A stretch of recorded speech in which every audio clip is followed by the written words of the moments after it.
Hey-oh! Welcome in, everyone. What's up? Hey, guys. Alpine. Hey, coming in with that sub.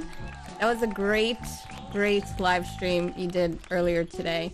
And next week, guys, it's Alpine. He just came in chat and resubbed. He's going to be on Takeover Travels. Wow, a lot of stuff going on. Hey, I see Johannes. Welcome in, Johannes. Debbie, our queen. How are you, beautiful? We got Jeebus. Jeebus, the Jeebus Corner. Of course, he's been on the YenYorkCity Podcast. Phenomenal guitarist. So if you guys are not checking out the Jeebus Corner, we want to get him to partner. So go in there, hype him up, give him love, give him subs, give him bits, give him everything that he deserves because he's amazing. So the Jeebus Corner, shout out to Jeebus Corner. So today, guys, it's a big one. We got the Matt Scurfield in the house today. The Scurf. The Scurf. The Scurf. That's what I was like. I know we all call him like different names, like the Scurf. I see Debbie. Debbie's in here. Beautiful wife, Debbie. Make our money, queen. Eric. Eric, what's up? Thanks for coming in. Knife plug. Knife plug. Yes. Who else? Who else we haven't said? Roxy. Got Roxy Rolla. We got. Who else? Roxy. Yes, Roxy. Yeah, this weekend I saw Cookie came coming in. Oh, we had such a good time with Cookie. Cookie came and it was our first like Twitch meetup in a while. He's an opera singer. He also he was a backup singer for Andrea Bocelli, the opera singer, Italian opera singer. Yeah, he did backup vocals. It was, yeah, he has some cool stories about that, and he also sang at TwitchCon. I think it was 2017. So yeah, we have all these amazing artists and people. What up, Bob? What up, Bob? So shout out to Make Money Eric for gifting a sub to Knife Plug, cheering 100 bits. Johannes cheering 69, of course. Debbie gifting a tier 1 to Johannes, and then Alpine resubbed. And then we got Make Money Eric gifting a sub to Roxy Rolla. Oh, they started a hype train. And then, yeah, it's a hype train going on. You guys are already blowing it up early. Yes. Well, you guys are going to hype it up for our next guest. He's from Boston, Massachusetts.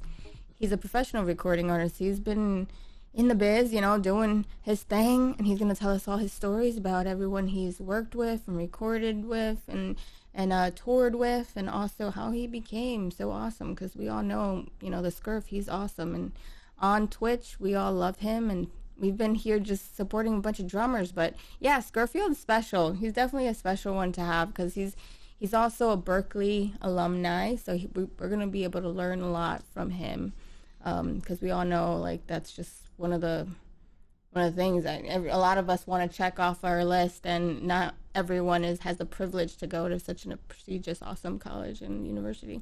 So also, if you haven't known, I helped make some of his emotes and stuff, and for having to be on the podcast, as you know, I also make emotes for people that are on the podcast, so he gets an additional emote made. Yes. So here's the emote. So if you guys have it, spam it in chat while he's on there, and hype him up. Give him some hype, some love. Yeah, and also give him some love with his own emotes, because he has really fun emotes, and you did 2 of them, right? The taking a dump, and overplaying please. There it is. Yes, there it goes. So guys, I don't want to keep you guys on your, I don't know, I'm just excited. Let's just go and show you what I'm trying to convey, the awesomeness of Matt Scurfield. So are you ready for me, Matt? Ready to rock out? Tacoma! I think that's a yes. That means I'm ready. Let's go. Do it. Let's do it. Matt Scurfield here in YenYorkCity Live. Let's go. All right, guys. Welcome. What's going on? I'm going to play you guys a little original song. This is called Sniper from my band Event. Check it out. Band Event. Let's go.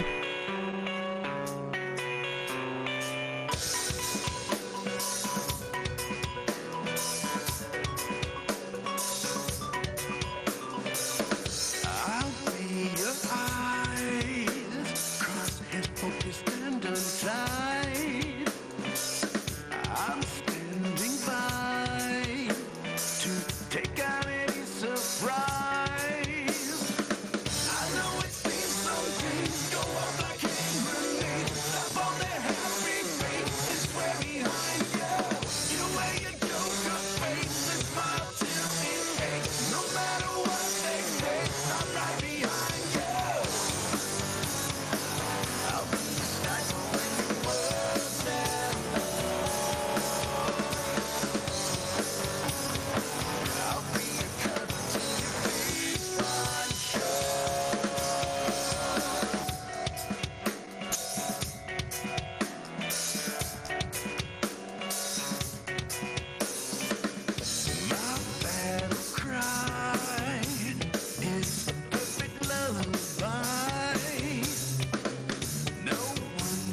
How y'all doing out there, all right?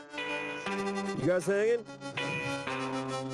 I know it seems some days go up like hand grenades. I'm right behind you. You wear your joker face and smile till it aches. I'm right behind you. I know it seems some days go up like hand grenades. I'm right behind you. You wear your joker face and smile till it aches. I'm right behind you. I'll be stifling the words and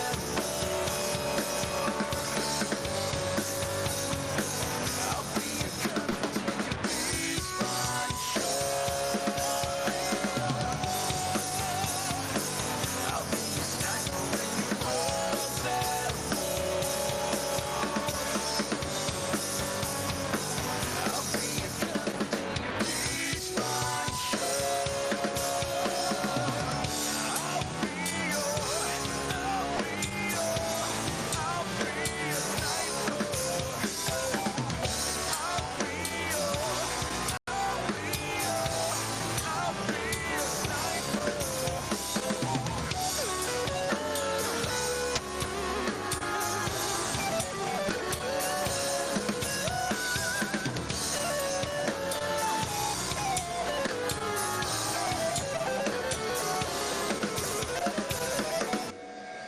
That's it. That's all she wrote.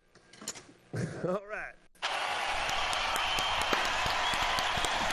I love that one. That one's just, that's a song that definitely gets stuck in your head and you just find yourself singing. Na, na, na. It's really catchy. Thank you. That is a catchy song, yeah. The Guys, vocalist. thanks for having me on the YenYorkCity Podcast. So this is exciting. Thank you for being here. We finally got the Scurf, guys. Woo! Hype and chat. That's right. I love the Yeah, original. Oh, like that. That's so. Your band, the Event, right? Yes. Event. That's correct. So you guys started getting back together Way and back. like in person, right? Like, was it really hard last year? Yeah, well, I mean, so the history of the band is kind of interesting because we started a long time ago. So that band actually existed, started in 1997.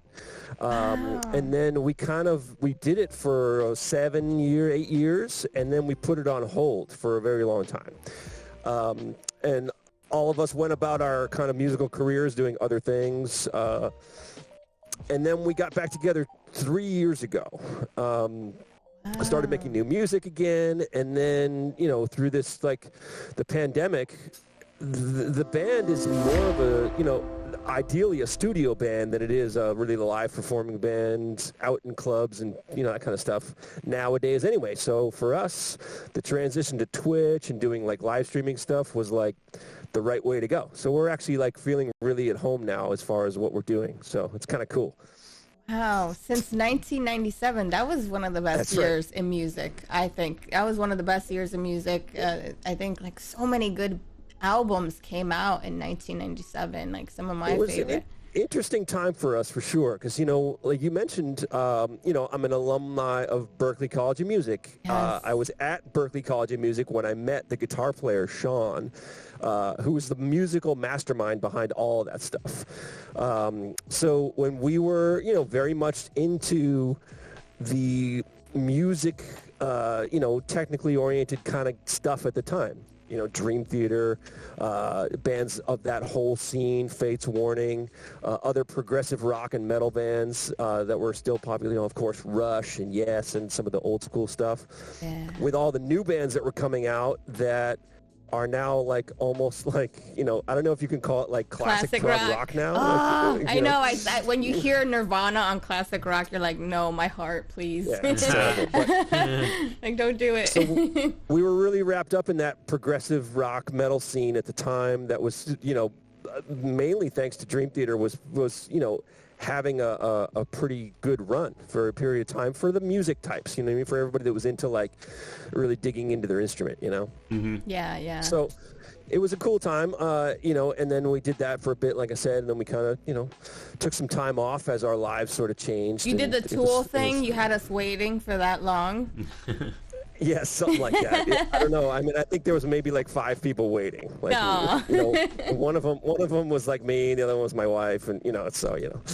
Oh, so you guys been together for a while then, since college? Oh, well, Debbie and I, so we've been together, since 2000. So right after that band, that band was in the middle of its run that we were doing, that 7-8 year stretch. We got together. So we were still, I'll tell you a quick story. So this is how I met my wife, Debbie. Beautiful Debbie. Shout out to Debbie. So Debbie. we were, I was doing the band guy thing, which I don't know if this even happens anymore, because what the band guy thing was at the time was you make up little flyers for your band, and you go to other band shows and you hand out flyers to people, and you go, hey, check out my band. Way, yeah. Right? Networking, so I was that was the way it was back then.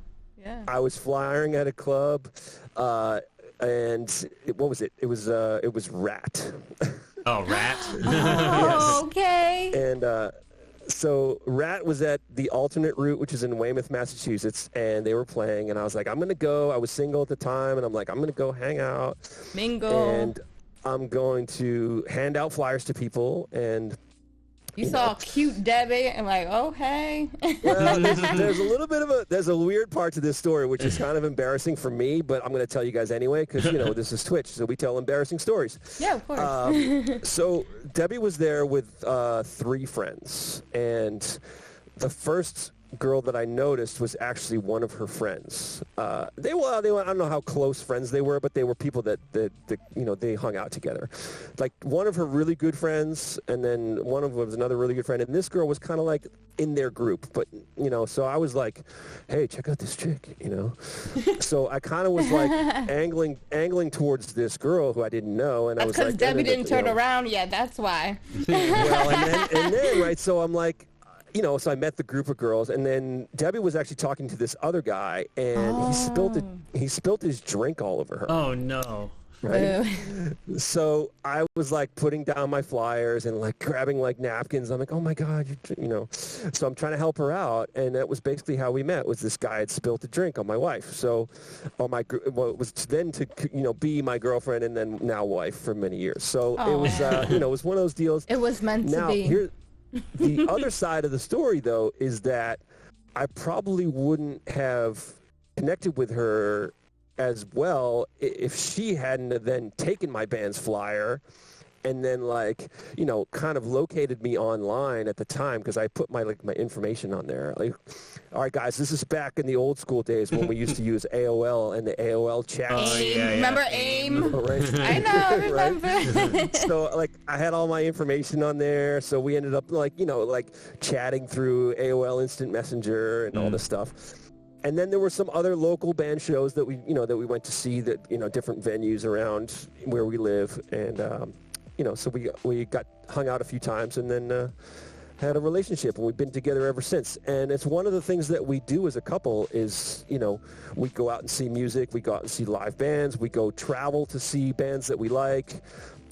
It's really a cool thing that we do, and it's one of the best parts of our relationship is how much we connect on music, by the performances that we go see. That's super important. If you have a spouse, a partner that likes doing things together, especially music, like we've both been there with different partners, and it's like, it's like you want to have someone that you can connect with, and music is so important to me that it's not that I'm trying to judge over what are your favorite bands, but like it's like an instant like, oh, are we gonna be friends? Yes, when it comes to music, it's universal. Because if you can, but you gotta, those things are so, because it takes a lot nowadays to get out and like go see a show. You got to spend a lot of money, you know what I mean? And then when you get older, it's like it's a deal, you know what I mean? You got to like, if you have children, you got to get them taken care of. If you have pets, you got to get them taken care of. You got to do this, you got to do that. It's like a thing. And you want to make it, like something that you both really, really enjoy, rather than you going, oh yeah, I'll go see X band with you just because you like them. Yes.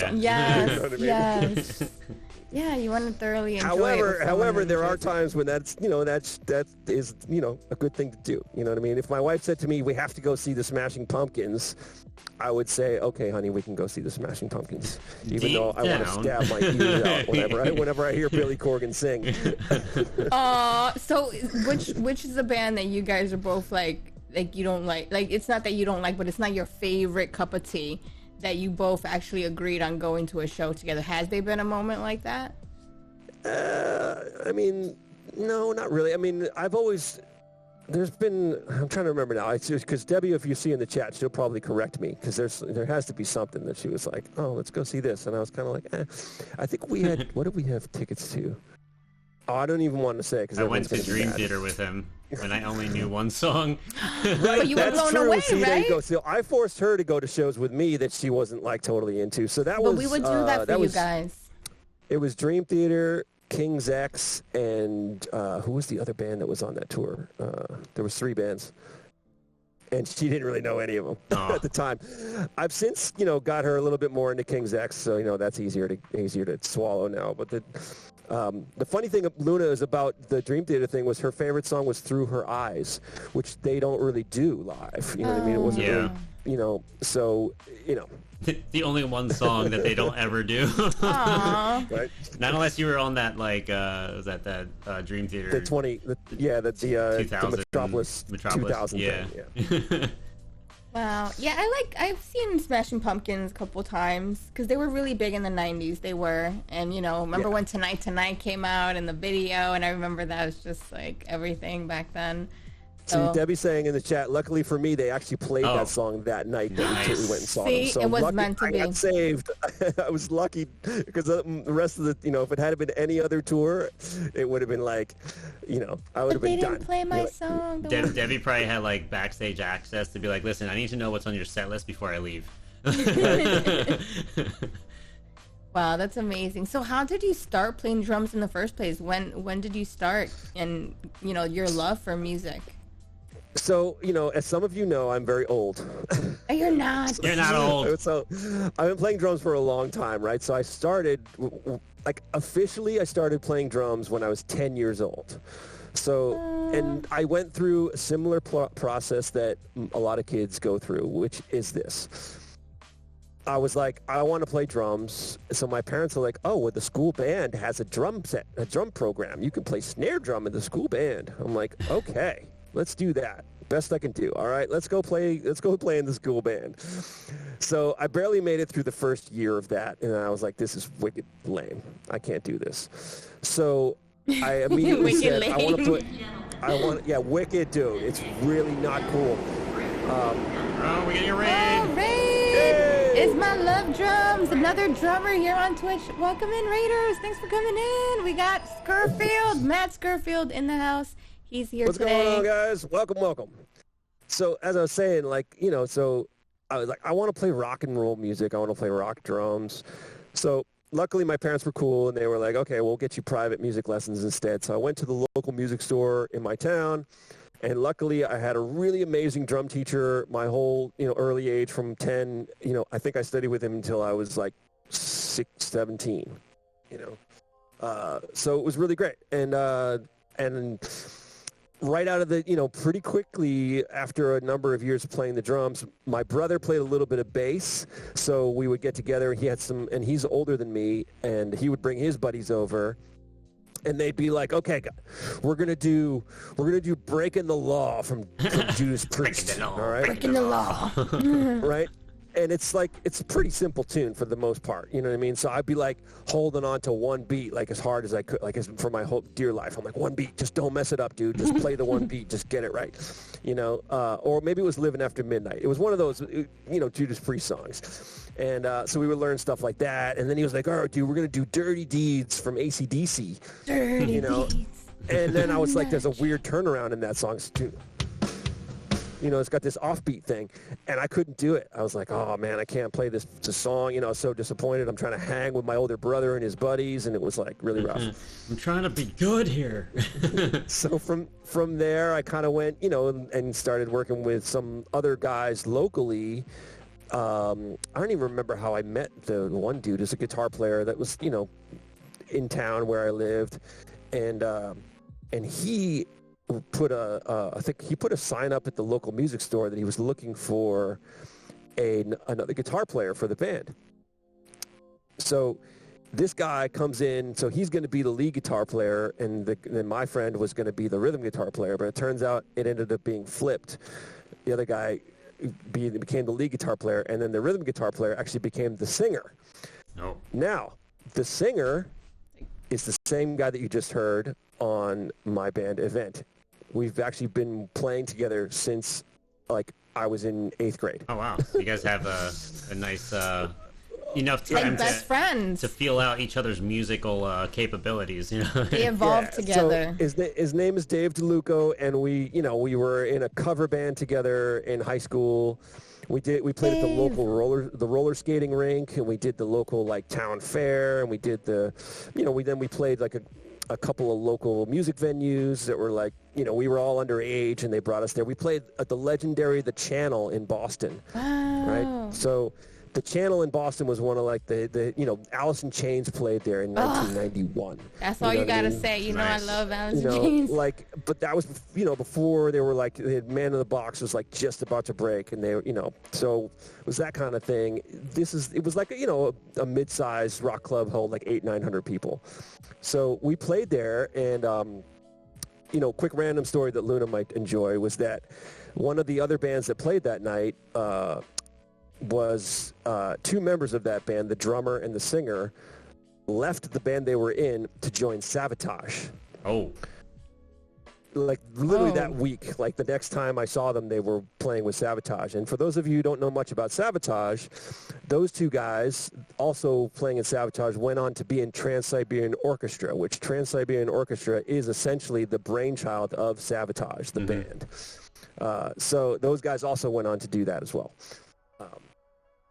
So it's pretty cool. That's the whole huge. scene of musicians and connections and how you kind of, keep up with people is pretty wild, So you and your brother play instruments. Does your brother still play? No, he stopped. He stopped? right after that time. Yeah, he played bass for a minute. You know what I mean? It was one of those let's do this. Yeah, man, my boy plays guitar. All right, I'm going to learn bass. He got into it, and then I just kind of, I kept going. I was wicked into it, but he wasn't really. Any of your parents played anything, or? So my mom played a little bit of acoustic guitar, and she had a drum set in the basement that was her uncle's drum set, and it was kind of beat up and broken. The bass drum leg was broken off, and it kind of wasn't usable, but it was there. And I was like, oh. But I ended up not ever using it because it was so beat up. And then I ended up just getting a local drum kit from the Want advertiser, local paper. Somebody was selling a kit. back when people used to read things on Newspapers. print. Yeah. You know what I mean? Like you go to the back of the newspaper and it says for sale. Yes. Like, yeah, it was like the yard sales and like, Right. here it is. Here's the I date. think I bought a Lego set from that. So what was your first kit like? Which kind? Oh wow! I mean, my first drum kit was actually a vintage Rogers drum kit, which was like a jazz style drum kit, and I had no idea what I had. So as a young kid, I thought it was terrible. I was like, this is the worst drum kit ever. But it worked, and it did what it did. I didn't realize until much later that if I had kept it and done kept it in decent shape, it would have been worth a decent amount of money. Yeah.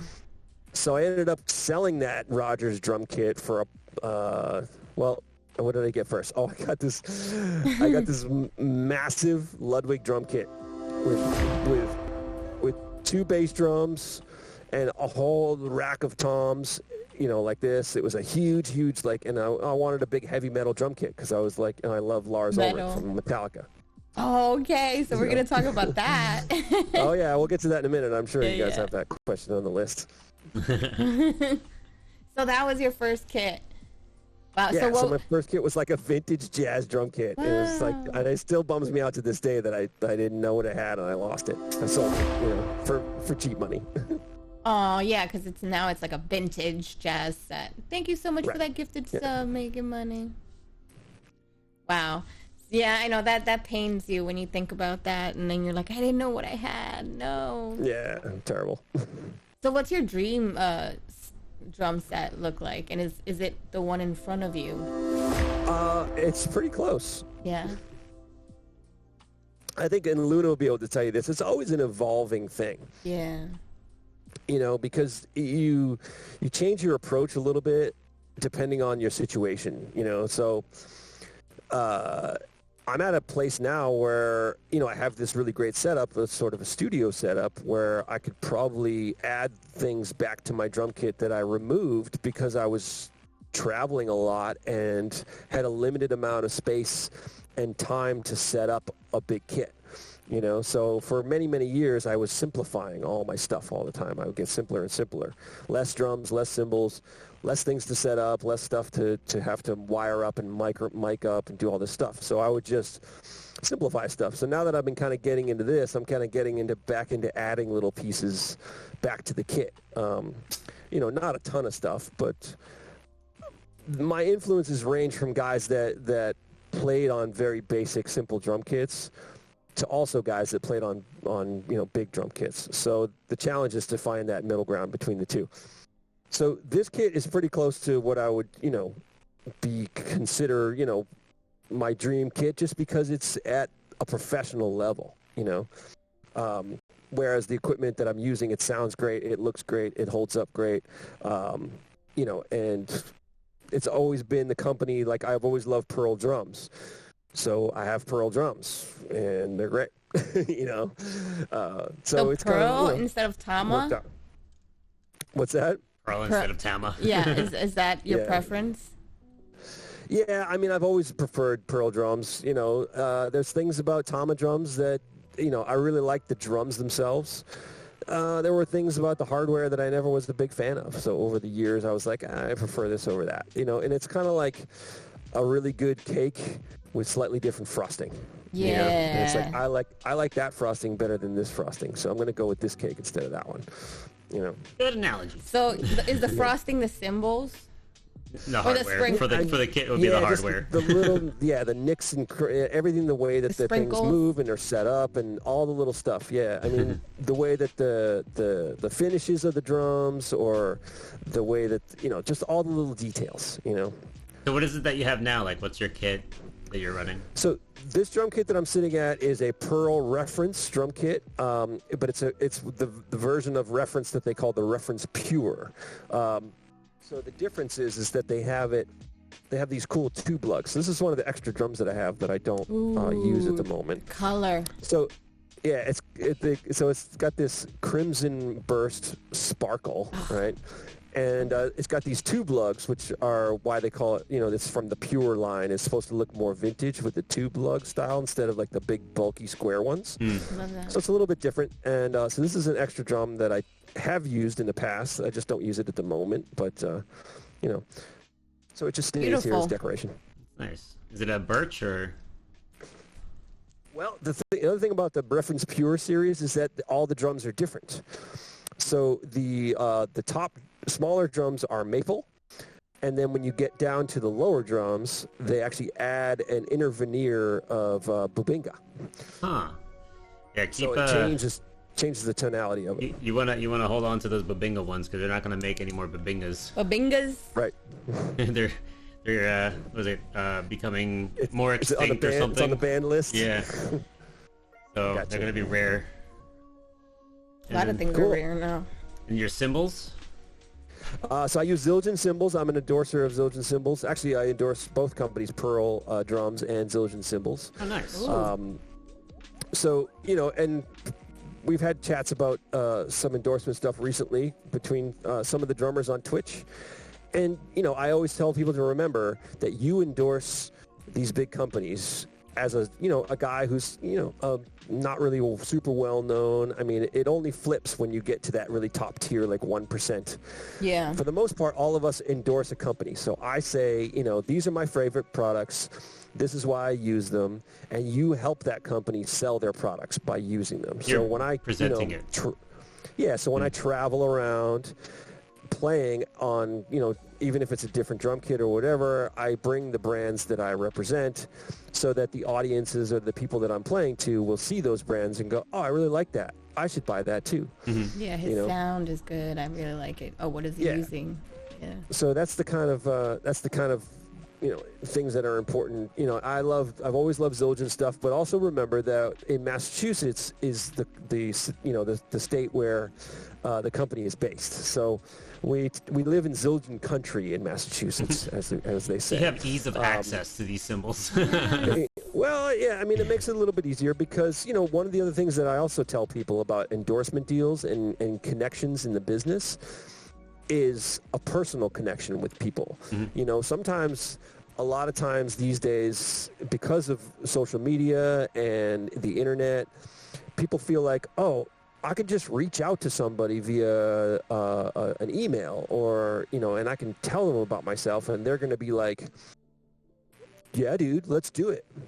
It's not always the case. You know what I mean? Sometimes you have to get a little bit of a personal connection with somebody by meeting them in person and kind of getting that personality connection where you're like, oh, I really like that person's, approach to our product.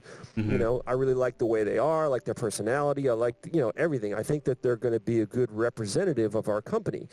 Whereas if you just send somebody an email and you say, hey, I've done this, this, this, and this, and this in a list, they go, well, that's great, but I don't know what you really like, Yeah. So I tell people this all the time. So it's like, it's very important, luckily for me, I live in a state where these particular symbols are made.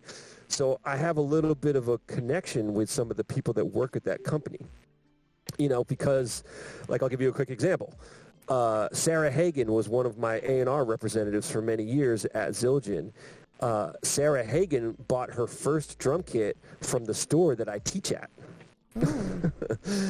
So, it's one of those things that when we met, she was like, well, what do you do? I'm like, well, I teach locally. And she goes, well, where do you teach? And I was like, oh, I teach at Center Street Drums. And she's like, no way. That's where I bought my first drum kit. So those kinds of connections, they go a long way in the industry, just in any industry where you're like, oh, you have some sort of like personal connection now. So it makes it a little bit easier to do business. You know what I mean? Because you're like, oh, common she's ground. like, I can trust this guy to represent my company, and he's not going to go out there and just be like, they didn't give me enough free stuff, so I'm moving on now. I'm going to go to a different company. Yeah. Or just be like just showcasing it in a bad way. Yeah. I mean, that's the other thing I always tell people about endorsing, different companies and getting into products. You have to play the products you love, and it means a lot to a company if you can say, hey, you know what, my first cymbal I ever bought was a Zildjian cymbal when I was a kid, and I've always played Zildjian cymbals from that day, because I love Zildjian cymbals, and they go, yeah, That's cool. You know, rather than going, oh, I just started playing Zildjians last week because I thought you guys were going to give me a deal. Oh, that's not a way to go. It happens all the time. Talk to Karma and Apathy. Oh, yeah? Guy's had like 18 different drum company endorsements over his career. I got to meet him once. He's a super cool guy. Don't get me wrong. I don't want to bash him. He's a great guy. He's a great drummer, a fantastic drummer. But he switches drum companies quite a bit. I'm not happy. I guess he's picky. I don't know.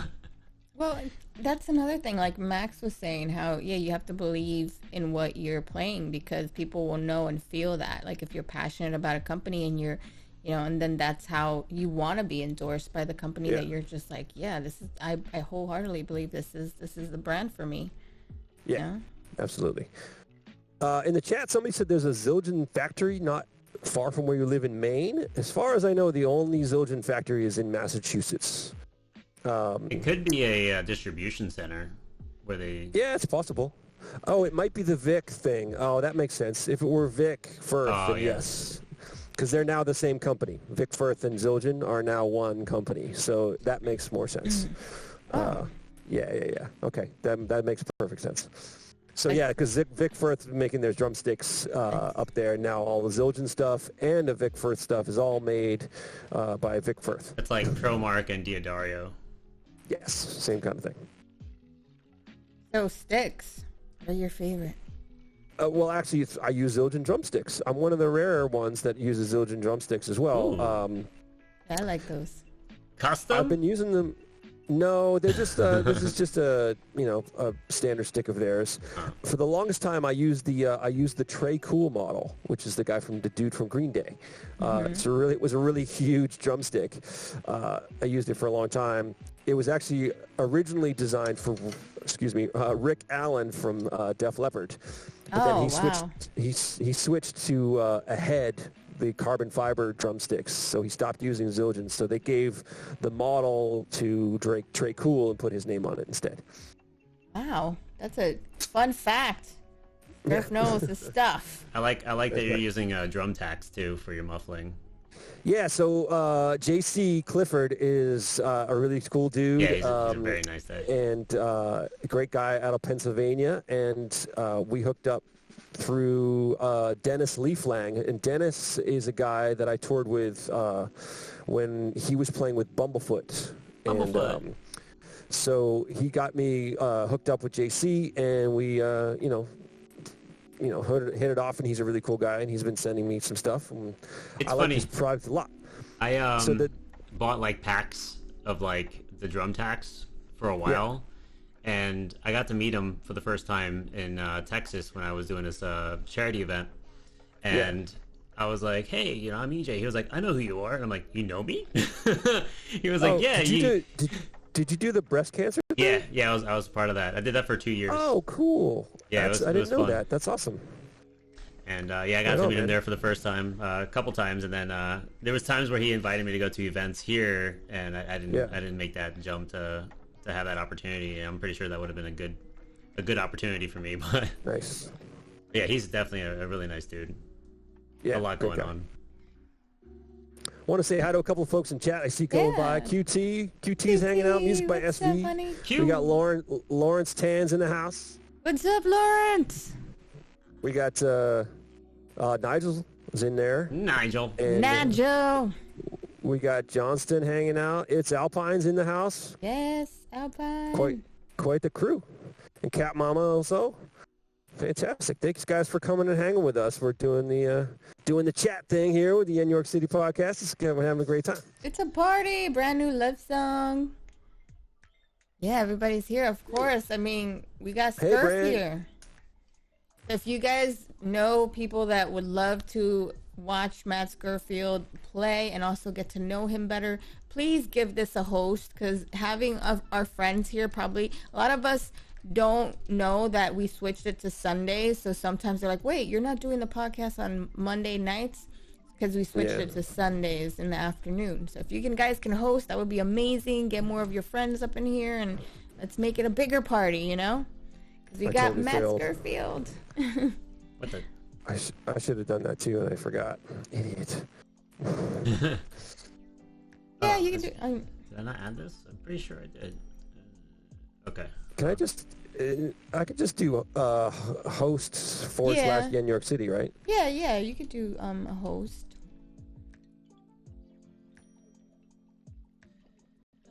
Of course, please.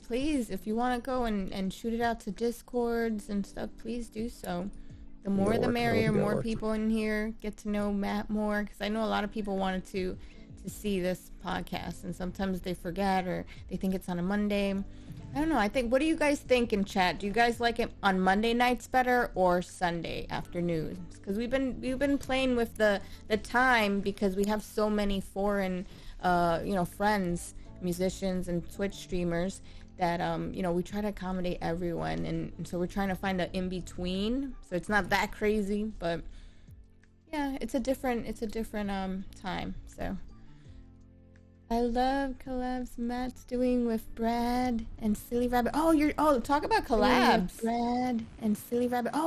Talk about collabs. Hold on, let me mute this. The echo. Oh, hey, get out of here! I'm here myself. Yeah, sorry about that. It's okay. My apologies. I was like, wait, what's going on here? I didn't. I thought it was something. I did something. Yen looked right at me. I'm like, Yeah, I thought something happened. The corporate. Yeah, no worries. Yeah, I didn't realize I had that other browser window unmuted. But yeah, so collab-wise, I did one with Brad, the bass player from Silly Rabbit, and it was a lot of fun. And I'd hope to do it. We actually talked about doing another one. So with the first one we did was, sort of focused around like some 80s hair metal and rock. And I think the next one we were going to try to do was just more focused around like 90s alternative rock stuff. So that's the plan. We just haven't gotten around to it yet. And I know that Silly Rabbit is kind of in a transitional period, because one of their guitar players is leaving and they're bringing in a new guy. Oh. So, and they're also in the midst of all that starting to go out and do live gigs again, so that it's kind of like they're kind of up in the air a little bit. Yeah, we were having brunch, and we were watching, they were having, I think, a backyard thing. So that's fun. So things are starting to open up over there too? Yeah, for sure. For them, yeah. They've got a pretty regular casino gig that they do, so they'll be doing that on the weekends instead of the regular live stream that they do. They'll be streaming from the gig, but it'll be a little different, So what are the next gigs for you that you have planned? Do you have anything set in stone for the next couple months? I guess I would tell you a little bit about my gigging history and then kind of tell you where I'm at now. Yeah, let's rewind. Let's rewind a little bit and talk about that. Okay. Because I had mentioned earlier that I played with my band Event in college, and we had, spent 7 to 8 years working together, and we did do some touring at the time. So we were lucky enough to go out and do a little bit of traveling. We had a small record deal, so we went out and we were an opening band for a band called Spock's Beard, which is a progressive rock band. And then we also opened for another band called Planet X, which featured the keyboard player at the time from Dream Theater named Derek Sherinian. He was a short-term member of the band. And then a bunch of other like superstar players, Virgil Donati on drums, Tony McAlpine on guitar, and Dave LaRue on bass. So for those of you who are into the music nerdery, playing of the shred type, you might know some of those names. And so we enjoyed touring with Spock's and Planet X. It was cool. We did some shows opening for those guys, and also Porcupine Tree a couple times, King's X here and there. Whoa, Porcupine. Man. Nice. So we did, and then we went out and did like a little bit of a run of dates as our just as a headline band, if you want to call that, if you can count headlining to 5 people in Ohio. It was kind of like we got a little bit of a little bit of an idea, like, let's just go tour, man. Why not? It'll be awesome, Experience. And got out there and realized that we don't have a fan base in other parts of the country. So it's a little bit of a slap in the face, but we were young and stupid, so that's how you do it. You got to learn somehow, right? Yeah. What was the craziest thing that happened while you were doing that? Like, did that you Oh, can you want to share? hear a story? I'll tell you a Yes, story. because I love stories like that. So we played at the place called the Monkey Bar in West Virginia. And actually, I got a bunch of stories, but this is a funny one. So we're playing this gig, and of course, we're playing in West Virginia, and it's a college town, and we're an original prog rock band that plays like nerdy metal. No one's going to show up. There was like 2 dudes that showed up that like had our CD that were like stoked. They were like, this is amazing. You guys are awesome. Right? And we're like, this is great. We're huge. We're famous in West Virginia. 2 guys know who we are. So we were stoked on it. But of course the club owner's like, this is beat. You guys are, what are you talking about? But our booking agent had managed to get us like, a small guarantee. So at the end of the night, I go to find the guy and I see him like heading out the door. And he's got like, a girl in each arm kind of thing, and he goes out and like gets in his fancy sports car. And, and I was like, this is weird. Interesting, club, kind of shady club guy thing. I was like, this is sort of weird and cliche, but okay. So he's out heading out the door and I'm like, hey, dude, you guys, we had a guarantee for the night. And he was like, talk to the bartender. He's got your money. And he just gets in the car with the 2 girls and like peels out of there. It's like a yellow Corvette or something like that. I can't remember exactly. I think it was a yellow Corvette. But he peels out of there and the guy's out of there. I'm like, okay, that's suspicious. So then I go and talk to the bartender, and the bartender's like, it's gonna be a little while until I can cash out the drawer, and I'll let you know what's up. And I'm like, okay, well, that sounds suspicious. Yeah. So, of course, by the time that we had packed the gear, turned around, walked back into the club, empty. It's gone. Like, no one's there. It's like the one dude's left. So they're not going to pay because it was just they're trying to figure out, they're like, we didn't make any money. And at the time, I didn't think of it that way. I was like, but we had an agreement, dude. We have like a signed contract, and you said you would pay it. So I was like, okay. So I had the guy's phone number, so I'm calling him now, and it's like 2 a.m, right?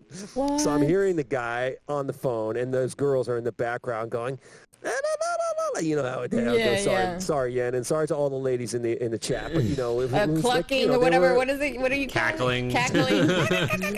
They were a little inebriated and like things. I don't know what was going on, but you could use your imagination. It's okay. Me and Debbie are not those kind of girls. And he was just like, and of course the guy was like basically telling me to kick rocks. Not Roxy-Rolla, of course. Just kick rocks and get the hell out of there. And you're like, So hard lessons learned on the road, you know what I mean? That kind of stuff is hard, you know what I mean? And I'm sure, guys can attest to, the multi-million breakdowns of the vehicles that you're driving in the middle of nowhere. Oh, yeah. One of those tours that we did, we rented this van, and luckily we were staying at my uncle's house in D.C., or just outside of D.C. in Potomac. So we drove from Boston 8 hours to, that area, Potomac, Maryland, and we get to like the 6-hour mark, and all of a sudden white smoke starts pouring out of the back of this van that we had rented from the booking agent for the tour. And he was like, what do you mean, man? What are you talking about? It was totally serviced just like the other day before you guys took it. It's totally fine. I'm like, this van is fine. We're driving it, and the speedometer is going like this. I don't know if you guys remember like the old, the old school, like speedometers that actually had a little needle that would move. This one, it's just flopping back and forth like this. And then we also noticed that the mileage odometer wasn't spinning. So every time a mile, we were checking mile markers on the highway, and we would look at it, and the thing wasn't spinning. Moving. So he's like, we just got the transmission fluid done like 20,000 miles ago. And I was like, dude, how do you even know? Because that thing is not spinning. Right? So it's not reading any mileage. Like, there's no way to know. Like, where's the logic to that? So it was total, BS that this guy was telling us, and that the van basically died. I ended up we ended up dropping all the gear, renting an Enterprise cargo van, no seats, right? Only 2 seats in the front and a cargo van in the back, because they don't let you rent, other kinds of stuff depending on, they won't let you can't rent a vehicle and put a trailer on the back of it, which we had. We had a trailer on this van, so we couldn't do that. So they're like, okay, we're going to drive halfway back home, and we're going to drop the guys in New York with a friend of mine, right? So I dropped the guys in New Rock City at the mall, right? You know that where the batting cages are with the golf thing on the left, and then on the right side there's like it's right off of 95. I was thinking Yen might know where it's at. There's a mall there. So I dropped the guys at the mall, and then we drove all the way back to Massachusetts and picked up another vehicle, and then drove it all the way back down to New York, picked up the guys, and then went and back to Maryland and picked up the trailer, and then continued the tour. Wow. All in the span of like 12 hours or whatever, 15 hours it took. It was absolutely ridiculous. But on no sleep and like chips or something. Yeah, totally. And Debbie's asking, yes, I called her being a real nasty jerk. And I was like, I need you to get to Taunton right now to help me with this situation with the van and go pick up this rental vehicle. And she was like, stop being a dick. We'll check you guys. We'll put you on check, right? That's the way we do it. Like, what do you mean? Oh man, yeah, that's always, but those are the stories that being a musician. Yeah, so that tour was actually the Spock's Beard tour. So we missed one of the shows on the tour because we were supposed to play with Spock's Beard that night at. We played. Sorry, so we did the New York gig. We played at the Bottom Line in New York with Spock's, and then we were supposed to get from New York to Philadelphia. We missed the Philadelphia gig. And then we got to the Chicago gig, which was the next one. So we missed some dates in the middle. What's up, 40-year-old drummers in the house? What's up? 40, what's up, 40? Hey, thanks for coming in. Yeah, we got Scurfield here tonight. Today, see, I'm even not used to saying today. Thank you so much for subscribing, Cat Mom. Hey, I know you from Firestone Drum, right? Nice. Yes, Right I think that's Mom. I think that's his mom. Chiopan! Chiopan, how are you, honey? Thanks for coming in, everyone. Chiopan, shout out to Chiopan. Hey, what's up, and Chiopan? a 40-year-old drummer, awesome drummers here. She's an amazing female drummer, Chiopan from Japan. Shout out. Mike, the Bass Adventures just topped in. What's up, Mike? What's up, Mike? Thanks for coming in. Yeah, it's all those stories on the road are like, it's like while you're going through it, it's a pain and your feet hurt and you're just like, why? But then you remember them and they kind of leave you with that imprint of like, well, that's the life of a musician. If you don't love that stuff, the adventure and the not knowing what's going to happen. Totally. It's so funny because my wife and I actually talked about it recently. A couple of times we look back on other touring, things that have occurred. And the rose-colored glasses that we wear sometimes, when we look back at these tours and we're like, that was an amazing time. Yeah. And she's like, honey, you were miserable the entire time. What are you talking about? It's true. And I was like, no, it was great. It was really cool. It was awesome. You're like, no, it really wasn't awesome. So I think it's time for another song. What do you think? Another original or? I'm sorry? What do you have in mind? Another original from the event band? Or? Well, so I kind of had thought to do a couple of different things to kind of give you guys a feel for what I do on my stream. Just so for those of you who might be new to or never seen me stream before, obviously the event thing is one of the things that I, but the other thing that I do is, play along to other songs of bands that I love. And this song means a lot to me, and people kind of know me for being a big fan of the band Seven Dust. Ooh, so yeah. I figured I might play a Seven Dust song for you guys, if you don't mind. Sounds perfect. All right. Love Seven Dust. This song actually means a lot to my wife and I, Debbie. We have seen Seven Dust together, I think like somewhere 20-something times, 20 or somewhere between 20 and 30 times we've seen the band live. Oh, nice. Wow. That's the most I've ever heard anyone see any band. Yeah. 30 times. I think she might Is it over 30? She says in the chat. Over It's 30. Over Wait, did you 30? guys like drive with them on the road or something? Not really. I mean, so because we live in the Northeast, so in the Northeast you got Massachusetts, New Hampshire, Connecticut. We've seen them in all those places a number of times. You know, and then we did travel to see them a few times. We've seen them in Vegas a few times, and we've seen them in. They did like a string of shows for over New Year's Eve in Atlanta, where they're from. So we've been to see them in a number of different states. Cat Mom is like Maine. Have you seen them in Maine? Yeah, you know what? I will tell a Maine story real quick. Okay. Again, relating back to my shows and my wife Debbie. I proposed to my wife Debbie at a show in Maine, in Portland, Maine. And it was during the Carnival of Sins tour from Motley Crue. Whoa, that's romance right there, ladies. Yeah. That's hot. So what I did was during this Carnival of Sins, concert, actually before the show, I went into the bathroom and I'm like, honey, I'm gonna take a shower. I'll be back in a bit. And I went in, I locked the door, and I took eyeliner or something like that. I think it was eyeliner, and I wrote on my chest, "Will you marry me?" I wrote on my chest the words, "Will you marry me?" in big block letters across my chest. Ooh. And then I sprayed some hairspray on it so it wouldn't get all messed up. And then I waited until, during that particular show, her favorite song was the song "On with the Show." There wasn't a particular one that I thought would be like a love song, but it was okay. So it was On with the Show. So in that part of the show, I just ripped my shirt open and I handed her the ring in the middle of the concert. Oh, I love it. that was nice. That's romantic. Awesome. That's such a rocker, like rock and roll story of how you proposed to your wife. Did you have someone there to record that? No, we just have some pictures. That's all we got. But, They were in the moment. Yeah. The best way. All right, guys. So I'll play a little Seven Dust for you guys if you don't mind. Yes, Seven Dust. Yeah, Matt Scurfield. Right. So let's see. This track is called. This is off the album called Seasons, and the song is called Suffocate, and it's one of our faves, mine and Deb. So this is why I decided I picked this one. Yes. All right, here it comes. Check it out.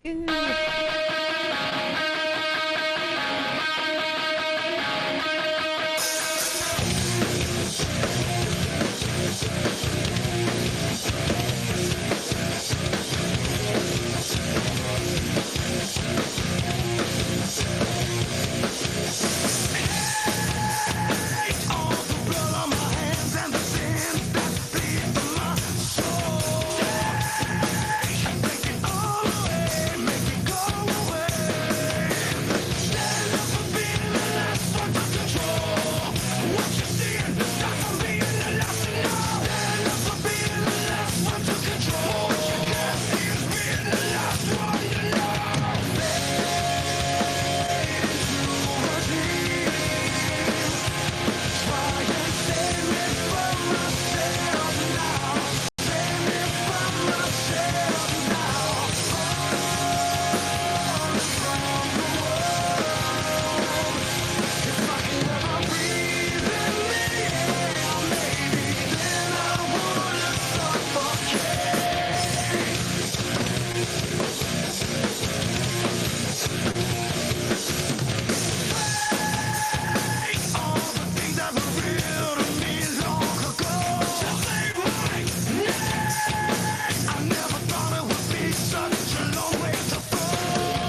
What? Nice. Uh-oh. Hold on. Oh, That's later. Oh my god, I knew all the steps to that video. If you guys remember, Well, if Debbie, if you know, like the steps. Oh yeah, we do. Oh my god, that's crazy. And also, ironically, we're gonna have Michael Jackson's body double, and like he's amazing. Nice. Lenny J. He's gonna be on. Oh, sorry guys. Having problems. Technical wants to difficulties push. over here. My apologies. Oh my god, that was I amazing. set up my audio a little differently than I normally would, because I normally would use Stream Elements through my OBS thing, but I don't know. I decided to do it a different way because I wasn't sure we were going to use OBS, so I was like, eh. There you go. All right. That was solid. Awesome. Thank you. That one part looked a little complicated. The breakdown piece. I was like, how does that go? How is it? It's like a ride tom snare, then like a. Oh yeah, That's I actually weird. kind of screwed it up. That was kind of where I was like, yeah. He does this thing. I forget exactly how he did it, and I was kind of like, oh, I wish I used to know that part, and I forgot how to play it.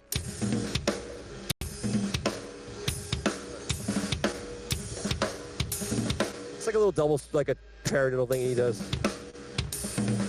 Something like that. It's pretty interesting. I kind of forgot how to do it. Your kit sounds really nice too. Like, what's the mics that you're using? So I have some Shure Beta 56s, which is the tom mic, snare mic, and this floor tom mic are all the same. And then I have another Beta 56 underneath my snare drum. And then I have in the bass drum, there is a Beta 91. These are all Shure. And then the 92 at the hole. So there's two mics in the bass drum. And then above my head, I have a pair of Golden Age overhead microphones, which are condenser mics. Ooh, overhead. And then about 15 feet away from me on the other side of the room, I have another Golden Age microphone, which is used as a room mic. Why does that mic sound like it's a vintage mic? Yeah, I mean, it's supposed to Age. give it that kind of like poofy room noise kind of thing, you know? Is it like warm, or is it like more mids into the mic mix, or? I don't really do much to it, to be honest with you. I just kind of let it do its own thing, and it sounds good. Yeah, it sounds good. Overhead. I don't see that a lot. Yeah, for drumming, it's practical to have overhead. Yeah, mics. so the overhead sound is designed to, pick up the cymbals, but at the same time to kind of create an overall picture of the drum kit. So you want to get, something that's going to be able to get your snare drum to sound good at the same time as getting your cymbals to sound good. So it's a challenge, and a lot of people always are having a hard time with placement, So if you ever see like those little, like a couple of pair of like pencil-looking size microphones hanging over a drummer, that's the overheads that we were talking about. Yeah, you don't see a lot of people actually use room mics either. It's like from afar to get that distant, echoey type of like sound. Yeah, it's challenging for most guys. I happen to be in a really big space over here, so it works, works out okay for me. Yeah, I gotta say, your space is one of the most beautiful, most clean, professional spaces I've seen on Twitch. And I say that like there's every kind of drummer on Twitch, right? Like I like when there's like smaller spaces and it feels very intimate. I love when people have like the lights, like MJC drums, like Luna. But yours and like Max A drums, I think you guys his space looks nice clean, too. beautiful, and very and the thing that I love the most about YouTube in particular is that you guys have such a way of carrying yourself on the stream and very professional. And I appreciate that too, because you know that we have all kinds of personalities here. But like like let's say Luna, he's the fun, you know, like childlike energy, and me, I'm like, I have my fun, but I love to actually like be taken very seriously. So when you started on Twitch, what was the way that you wanted to present yourself as a streamer? Suddenly, when did you I start heard a tap, streaming? as of someone gently rapping. My channel. How about Rapping that? up my chamber door. You heard me rapping, right? Hey, thanks for the sub. That was awesome. Let's see who that was. Hold on a second here. Cat Mama. Cat Mom, I think that's Firestone. Oh, it was Cat Mama. It Mom. was backwards on the screen that I'm looking at for you guys because I didn't have my OBS up in the corner. I was like, I can't read it. It's backwards. That's amazing. Cat Mama, thanks so much for the subscription. Appreciate that. So to answer, I have one quick question for 40, just in regards to the studio space. So I manage a complex here, which is a rehearsal complex for bands, and I'm the manager. So one of the spaces in the building I use for my music school and also my studio setup for Twitch here. So that's kind of a combo deal. So I rent the space out for my music school, but also for my studio at the same time. And so, and to answer Yen's question, so yeah, I mean, for me, I wanted to present myself. Initially, I started doing this as strictly for lesson-oriented stuff because I was like, I want to get into teaching lessons online. And this is just before the pandemic actually even came down. I had made a decision that I was no longer going to tour with the band that I was with at the time. And I really wanted to find a way to start to present some educational stuff online. And I started doing it through Facebook originally. And I set up, a similar setup to what I have now, but it's always been a work in progress. So I always wanted it to be professional. I wanted a way that I could, teach drum lessons online and introduce people to my personality and the things that I can do as a drummer, through these kind of video connections if you're watching me on Facebook or whatever. So, and while that was happening, I got introduced to Twitch, and I was like, wow, this is really cool. And it basically morphed from being a strictly educational thing to, hey, what's fun? If we're just playing music, I'm playing along to songs. I'm seeing a lot of other streamers like Luna and other, you guys were actually one of the first that we saw. Like, so Darkman 24 was probably the first guy that we saw. Debbie and I were, just surfing around at night watching different types of streamers. Also from Boston. And then we came across your guys' stream, Luna's stream, and I was like, Jesus Christ, this guy's playing Dream Theater like nobody's business. Right. You know what I mean? It was like pretty wild. And I was like, this is cool. And like, people are digging it. I'm like, this is crazy. I'm like, I didn't, so it was a cool thing. Then I was like, wow, this is interesting. So it took me from, being just, okay, I'm going to do the educational thing. So yes, I have a very professional manner to be like, okay, well now it's cool because people can actually see my personality in addition to my drumming. You know what I mean? And I wanted to find a way to do that. And I felt with Twitch, it really opened up a whole world for me as far as like, not just being the guy at the back of the stage now on the drum riser that no one ever really see. I mean, I flip my hair and, my sticks and do, but everyone's like, oh, you make that mean face all the time when you play drums. And nobody really got to see me. I was just telling him I loved your style of playing and the way you flip and you get into it. Like, it's fun to watch you play the drums. And that's, to me, is like everything. Like, if I see they're having fun, then I feel the energy kind of goes back and forth. Right. Like, you love watching. So it turned into like, wow, this is a really great performance outlet for me. Like, I just started to feel the same feeling I get when I was on stage. I started to feel it when I perform on Twitch for you guys. Like, people would be coming into the chat and getting excited and feeling like there's an energy I felt was coming from, the people in chat, and they were feeding it to me the way that I always wanted on stage. And I was like, it's just as good to me. In my opinion, I don't feel the difference. Like, I feel like I'm getting the energy I need from an audience, even though it's virtual. And I'm like, this is amazing. So now I've really shifted my focus away from the concept of going back out on the road and performing live, when I can bring a very special brand of content to you guys here where I can still get what I need out of it, and it adds so much more to my thing. I'm like, wow, I can talk to people and make jokes and just be me, and I can play the drums the way I want to play the drums. You know what I mean? And we'll get more into that a little bit later. I'll show you what I'm talking about. But, there's this whole concept of like, if you tour with somebody as a sideman or a hired gun, you're restricted to what they want. That you're like, okay, they're like, I need you to be you, but only to this extent. You know what I mean? Don't go any further than this part. Yeah. This is as far as you can take it. You need to play my music the way I want my music played.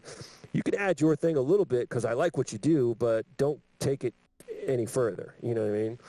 So not enough freedom. It does, not to say that it's bad. It's Be very creative. cool. You know what I mean? It's a great experience to do that kind of thing. But, can be a challenge, and you start to, you can start to feel restricted a little bit here and there, and you're like, oh, I need to express myself a little differently. And I really found that this was a cool outlet for that, And then you actually make connections, like you said, with Darkman. And I know you guys are also around the same town.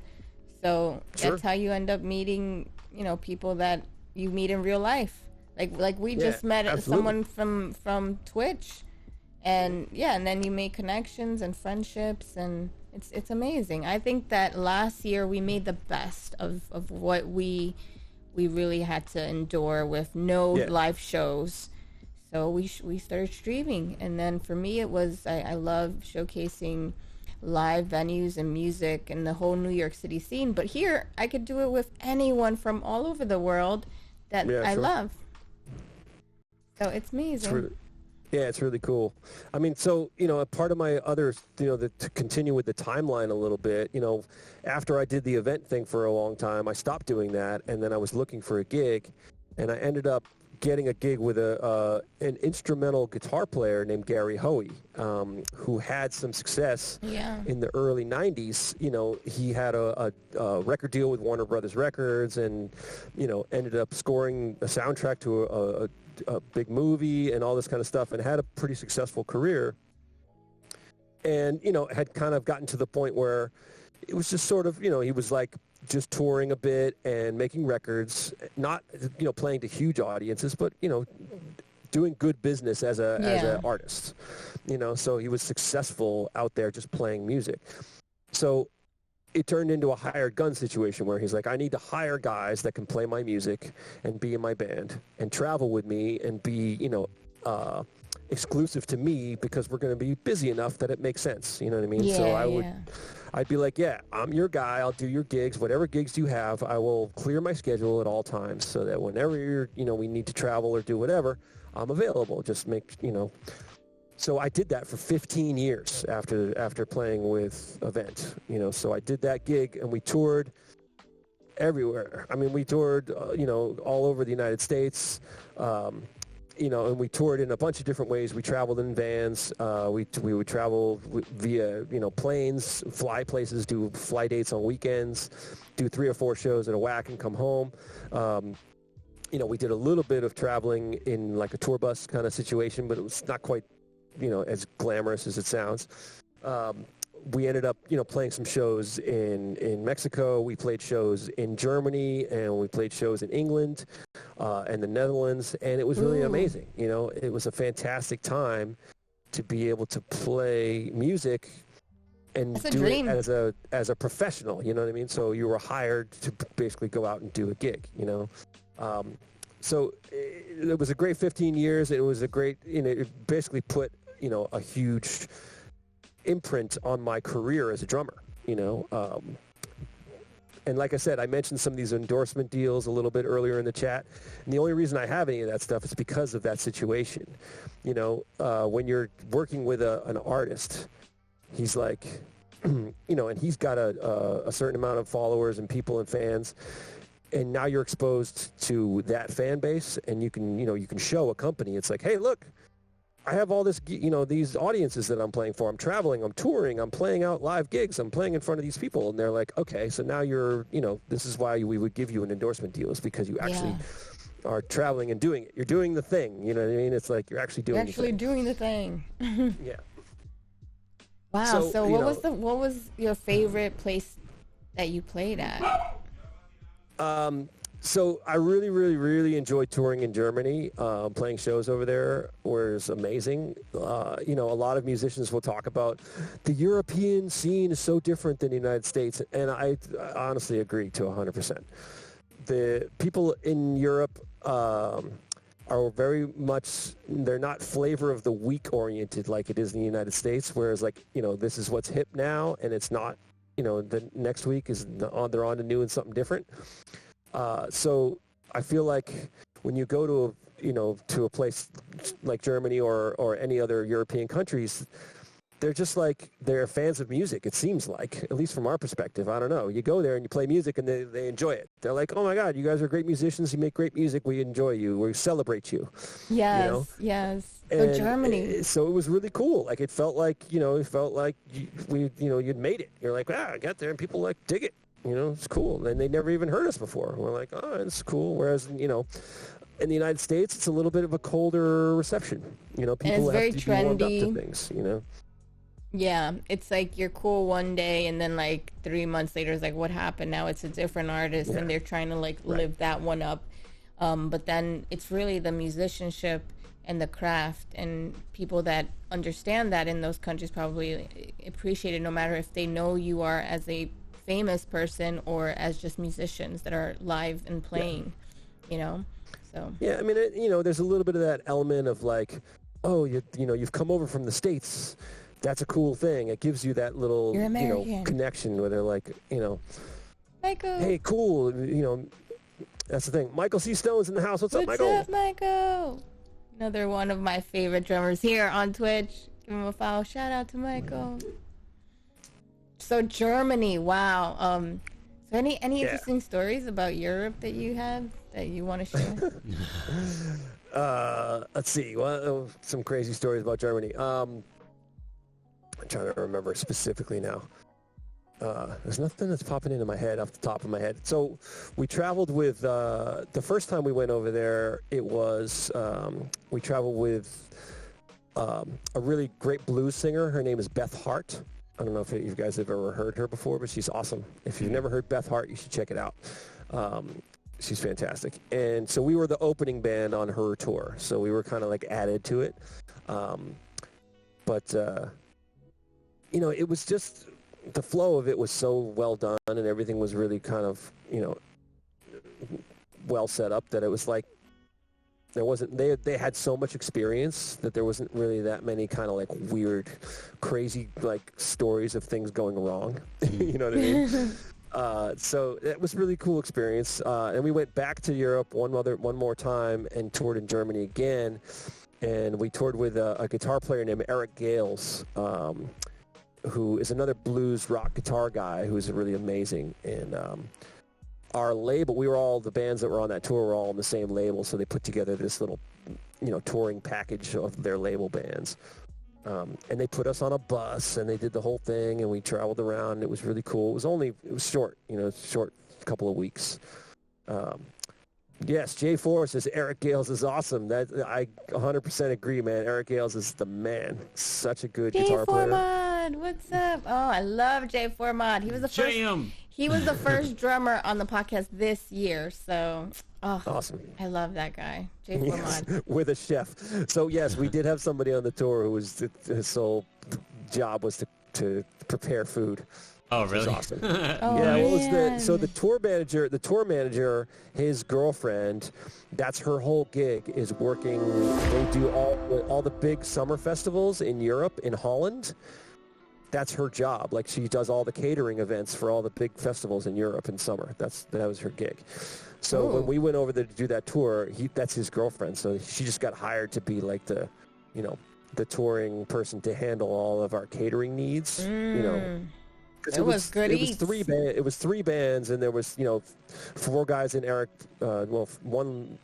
Eric's wife and Eric in his band, 4 people, and then 3 in ours, and then 5 in Quinn Sullivan's band, and then there was a special guest, Lance Lopez from Texas. So it was like a pretty big group of people. I think there was 13 of us or whatever on the tour. Whoa. So it was cool. Yeah, it was a lot of fun. I really enjoyed it. Out of all the shows that you played, could you tell us, like, what was the worst show? Yeah, like the lights went flickering and things fell apart while you guys were live. Like the most disastrous moment that you're like, a fight broke out, beer thrown everywhere. Like, what? we love hearing both sides of the spectrum, like the best and worst. So yeah, okay, I'll tell you one story. So in a lot of cases, like I mentioned earlier, when I traveled with Gary Hoey, we would do gigs where we'd be like, okay, we have to fly to this date, so we can't bring our equipment. And depending on the type of gig you were playing, like if it was a new market you'd never played in before, they might not have tons of money they want to spend on renting you equipment or whatever, because it could be expensive. So they would make compromises and be like, let's use the opening band's gear. Okay, and the opening band was into it. They're like, yeah, cool, Gary Hoey's band is going to use our gear. They usually were cool about it for the most part, and they were into it. So we got to this one gig. It was in California, and we get in there, and the drum kit that this dude had brought in for me to use was the craziest setup I ever seen. Like, it was one of those kind of deals where it was a very eclectic style of setup. So it had like a really big bass drum, and he had like all of these bells mounted on the drum. It was like an bass old drum. There was set. it was like a go-go bells and cowbells and a bunch of other things. And then he had a 20-inch China cymbal, which is like this one up here. But this is a 16, and his was 20 inches, and it was hanging over the front of the drum kit, and it had a huge chunk taken out of it. There was like it was cracked, and it had the chunk missing like this. And the snare drum was like really weird, and so it was the type of guy that would play like a funky, eclectic setup. And I'm playing like heavy rock, you know what I mean? Like over my head kind of guy, And it was the craziest setup. So we're in the middle of the show. The opening band had finished playing their set, and we go up to play our set. The opening guy was wearing a cross necklace, right? And it was kind of a cheap one, and it had fallen off. He'd broken it off during his set, and it had fallen onto the stage, and there was a power outlet in the stage where guys would plug their amps in. Well, his cheap little cross had slid into the power outlet. So we're playing our set now. We're going and, blah, blah, blah. And it slid a little bit farther into that outlet, and boom, all the power goes out in the entire From that little venue. cross? It was a cross? Yeah, and it blew the entire thing. So Michael C. Stone actually Jesus, probably literally. knows this venue.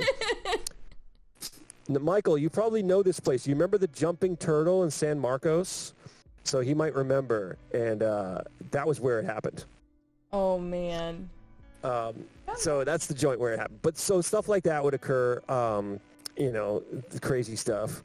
I mean, I mentioned a little bit earlier about breakdowns and vehicles breaking down. Those usually, things like that could be crazy. Like one time we did a gig where we played with Dick Dale. You guys know the surf legend Dick Dale? Dick Dale. Yeah, surf so legend. He was the guy that wrote the song that was in what's the movie with John Travolta and Uma Thurman where she gets the shot in the heart?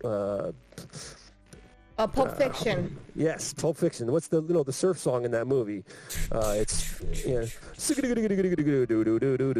what I mean? Like Yeah. That Dick Dale's like the guy who wrote all that stuff. So we're playing with him, and the song is called Miserlou. Thank you, Roxy. Miserlou. There you go. That's the one that you guys play in the beginning of your set. Yeah. So so we're heading to this gig. So it's not Wipeout. His van had broken down, and he had had a box truck with all of his gear in it. So we tried to pick up we took our van and trailer to pick up all of his gear and loaded it in the back of our trailer. And when we did, our trailer went like this and dropped. It was just it barely made it to the gig. Barely. Yeah. So, I'm trying to think of like the absolute worst gig that I ever did. But that was pretty bad with the Jesus cross. Yeah.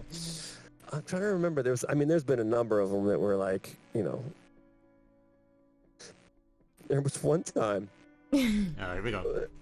All right, he's getting ready to really give it to us, like a really juicy one. Like people passing out, like bandmates, like not even getting up on stage because they're, There's been a couple times where we had to incoherent. push. Somebody tried to climb up on stage a couple times. That was some funny stuff. I mean, we had the craziest things happen. Like literally one time, we were in the middle of our show and we finished the show, and we walk into the backstage area and we had catering back there. There was like some sandwiches and some stuff that the club had gotten us to eat. And there's just some dude sitting there eating it. And I was like, "Who are you?" And he's just like, "Oh, I'm a friend of the owner." I'm like, "You're a friend of the owner?" He's like, "Yeah." I'm like, "Why are you eating our catering?" I was like, "Oh man." So I went and told the owner. I was like, "There's some dude in the back that's like, says he's a friend of yours. He's eating your catering." He had come in from the back door. It was basically like some dude from the town who just walked in and like figured out his way into the backstage area and was just like eating catering. Damn. Free food. That's messed up. So I told this story the other night on my stream, but I'd like to tell it again because this is probably one of the craziest moments that ever happened on a tour. So we were at the Ramona main stage, which is in Southern California. Michael C. Stone will know this venue also.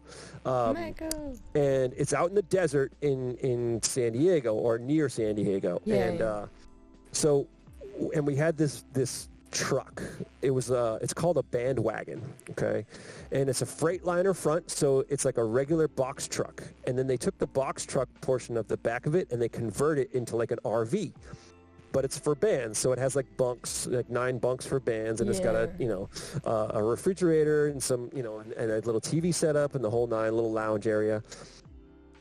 We're pulling out of the gig, and Gary says to me, he goes, "Hey man, is it cool if we pull over this, this like ledge, where it was like, the sidewalk basically, and we drive over it?" And I was like, "Hey, it's not that big. It'll be fine. It should be fine." So the front part of the truck had pretty good suspension, and it drives over it no problem. Boom, boom, Gets to the back part where we all are, the band guys that were all traveling together. There's like 9 of us in the back of this thing. And the box truck, there's very little suspension. So the box truck is really high, right? And it's, we're all lying in our bunks and are in the little lounge area. And the whole thing goes like this. Oh. Oh. Oh no. Right? So the refrigerator door comes flying open. All of the catering and food and the Gatorade bottles and the water bottles all come projectiling out of this thing like a clock.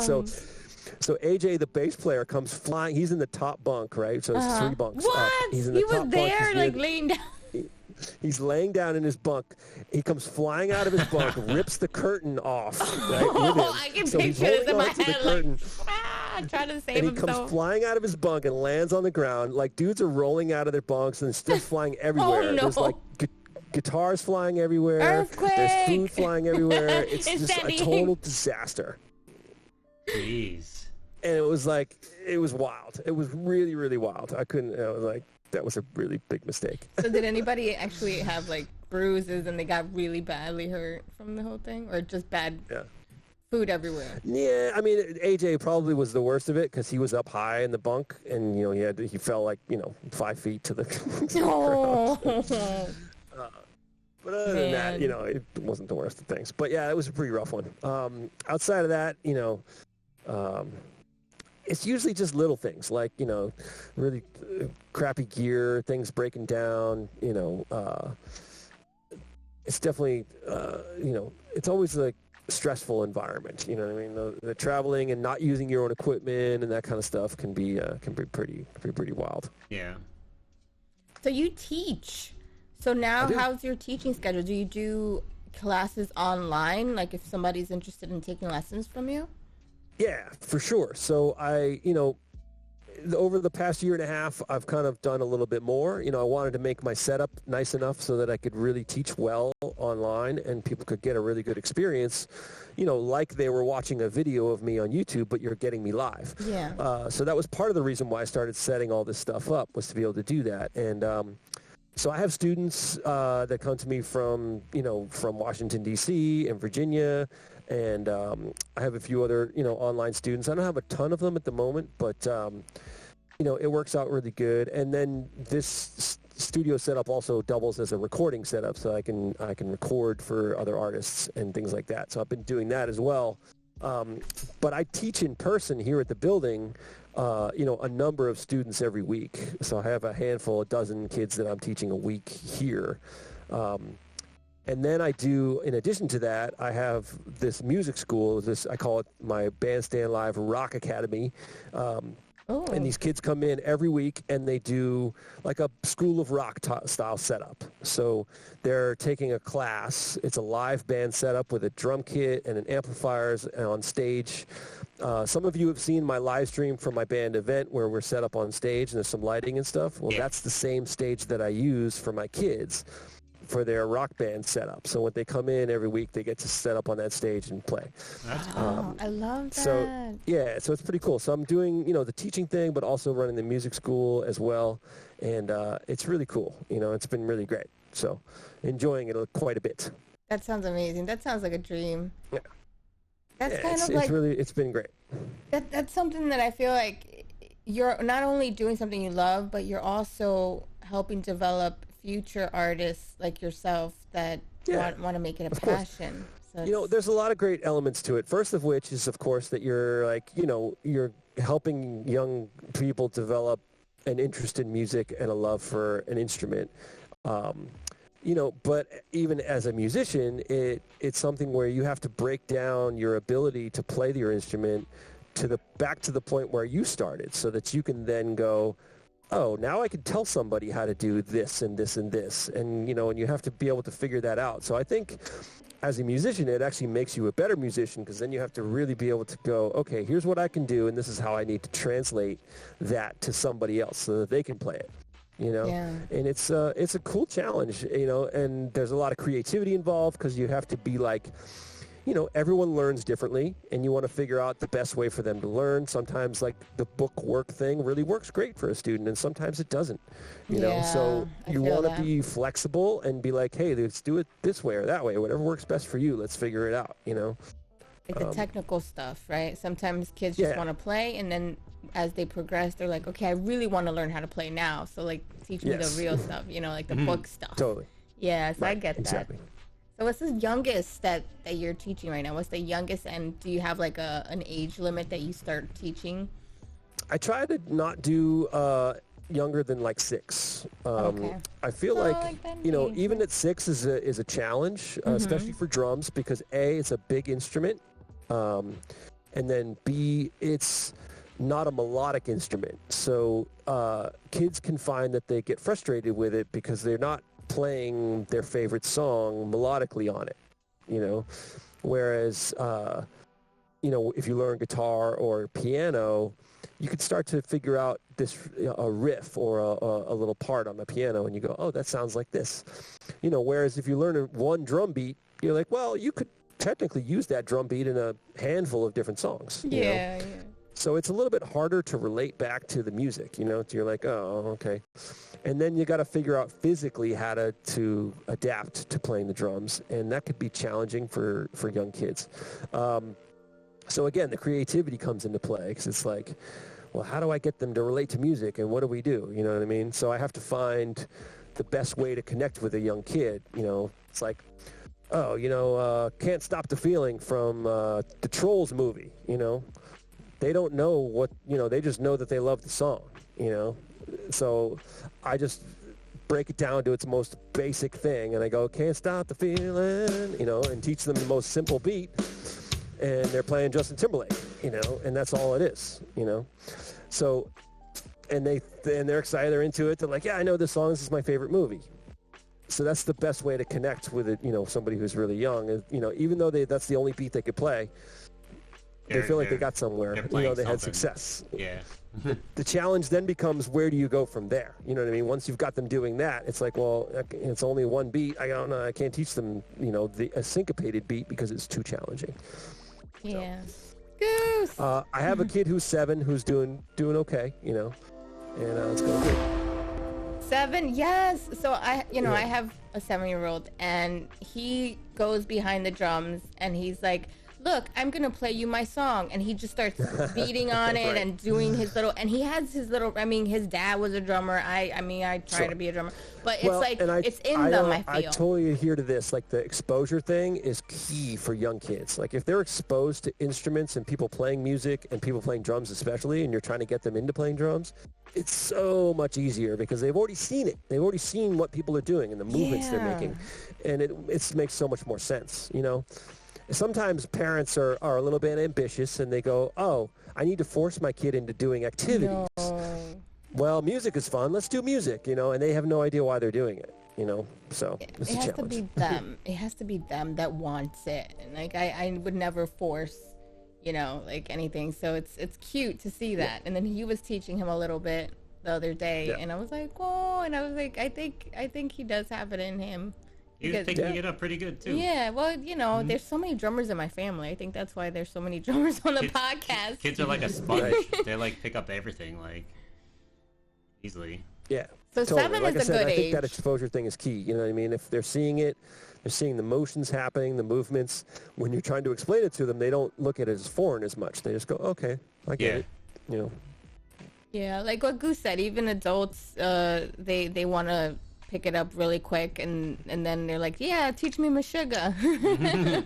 Right? Yeah. That's the way it is. Totally. And then you get frustrated because you don't get it right away. If you have to love it. I mean, there's always, whenever I get like a teenage kid coming in, he's just, especially years back, it depends on the time frame. I'm going to be righteous. Like a bunch of years to be like, dude, I want to play Slipknot. You're like, day 1, bro? Sorry, we're gonna have to wait. Yeah, we're gonna have to, Gotta build those muscles first. Build up to that. Drink some milk. First day Slipknot, let's and then go. It's like so they're like on week 4, and they're like, Slipknot now, bro? Day 4. Like, come on, man, I could do it.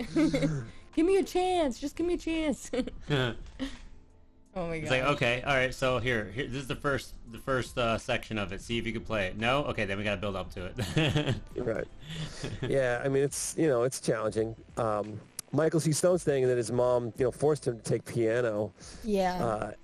And the unfortunate thing, I think, for some, some kids is that depending on the instrument, especially piano, it's easy to get trapped in that like very rigid, strict sort of like book method work. And I feel like a lot of teachers that I've seen sort of resort to that.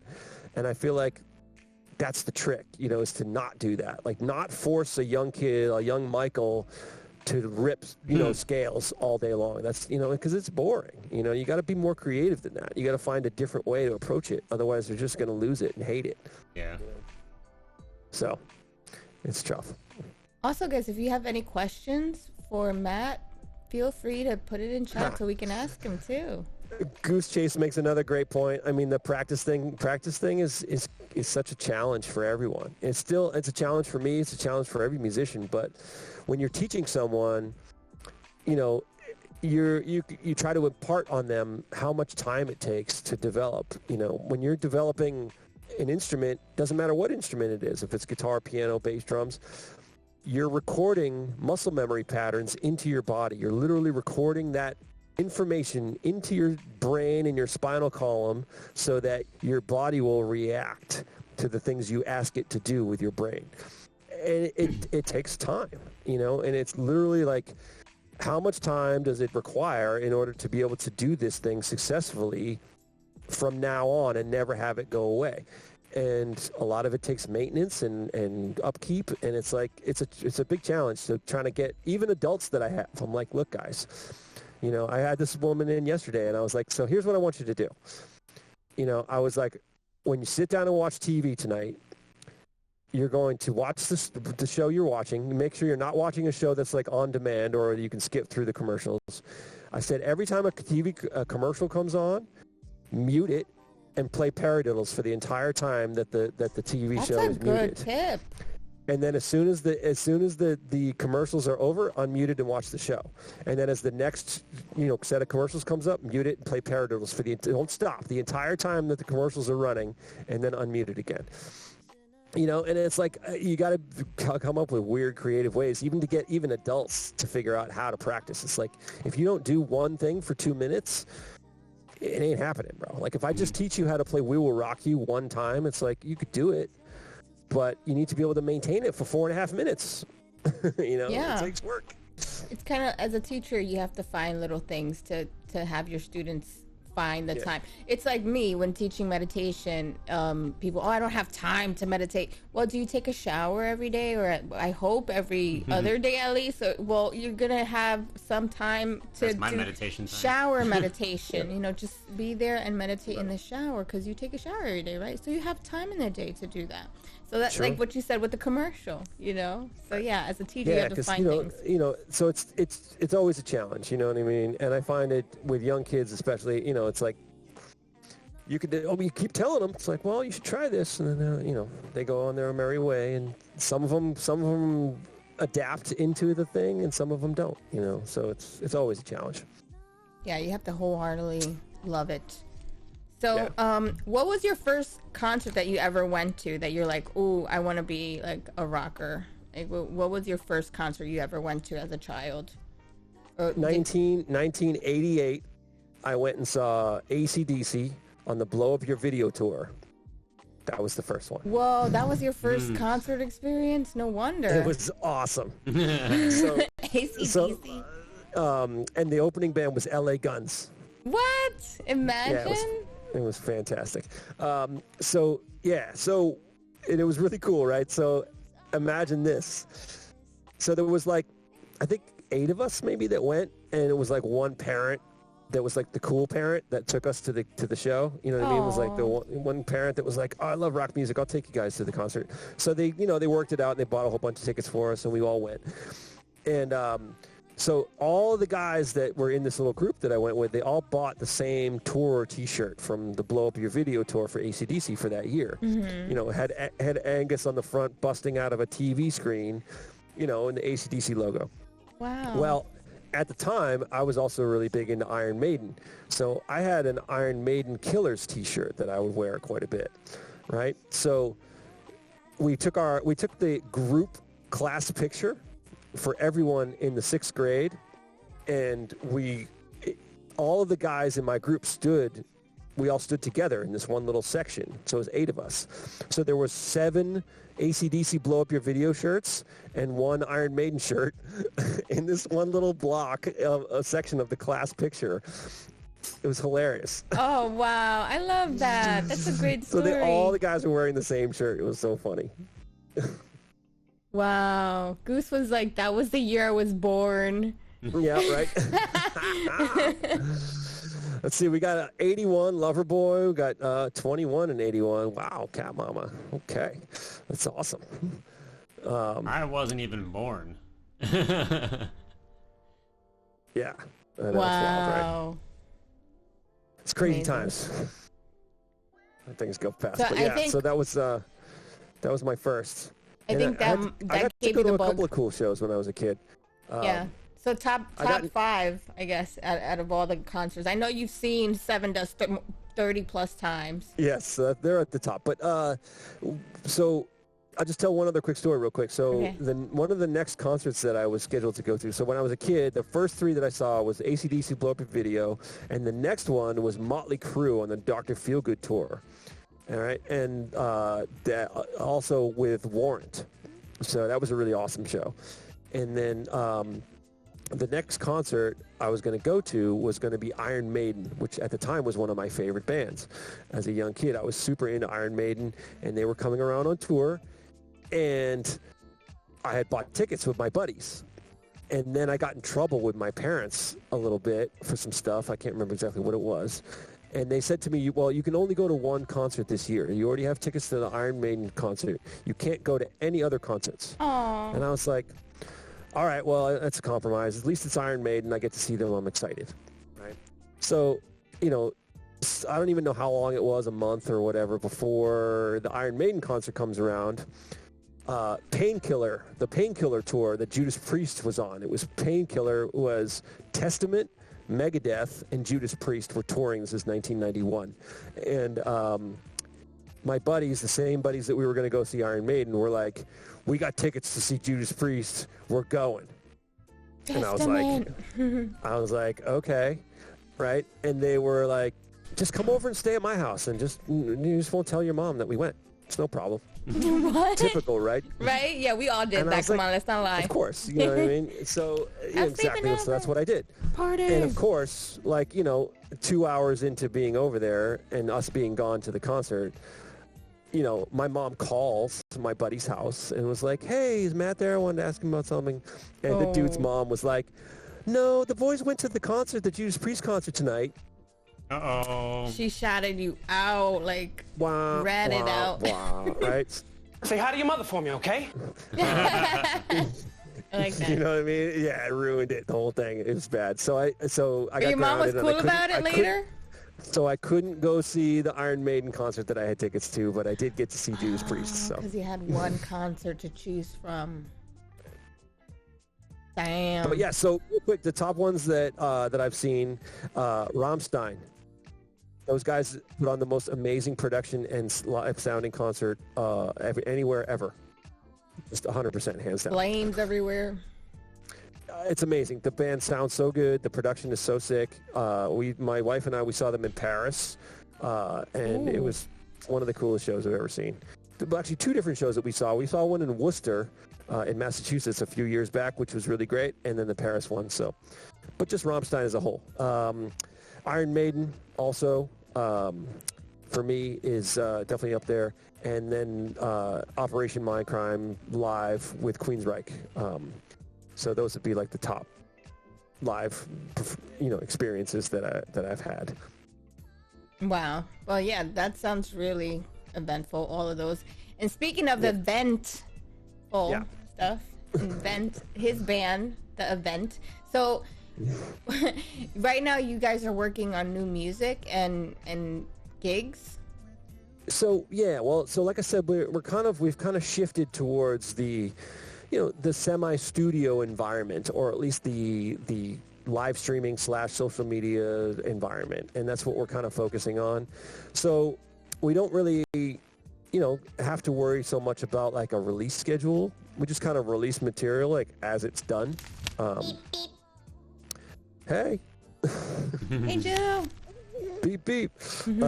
So we just finished. We did do one group of music that we released as a album, so to speak, in the last year or so. But we've been kind of releasing singles from those songs, songs from that record over the last couple of years, and we've been doing videos for those.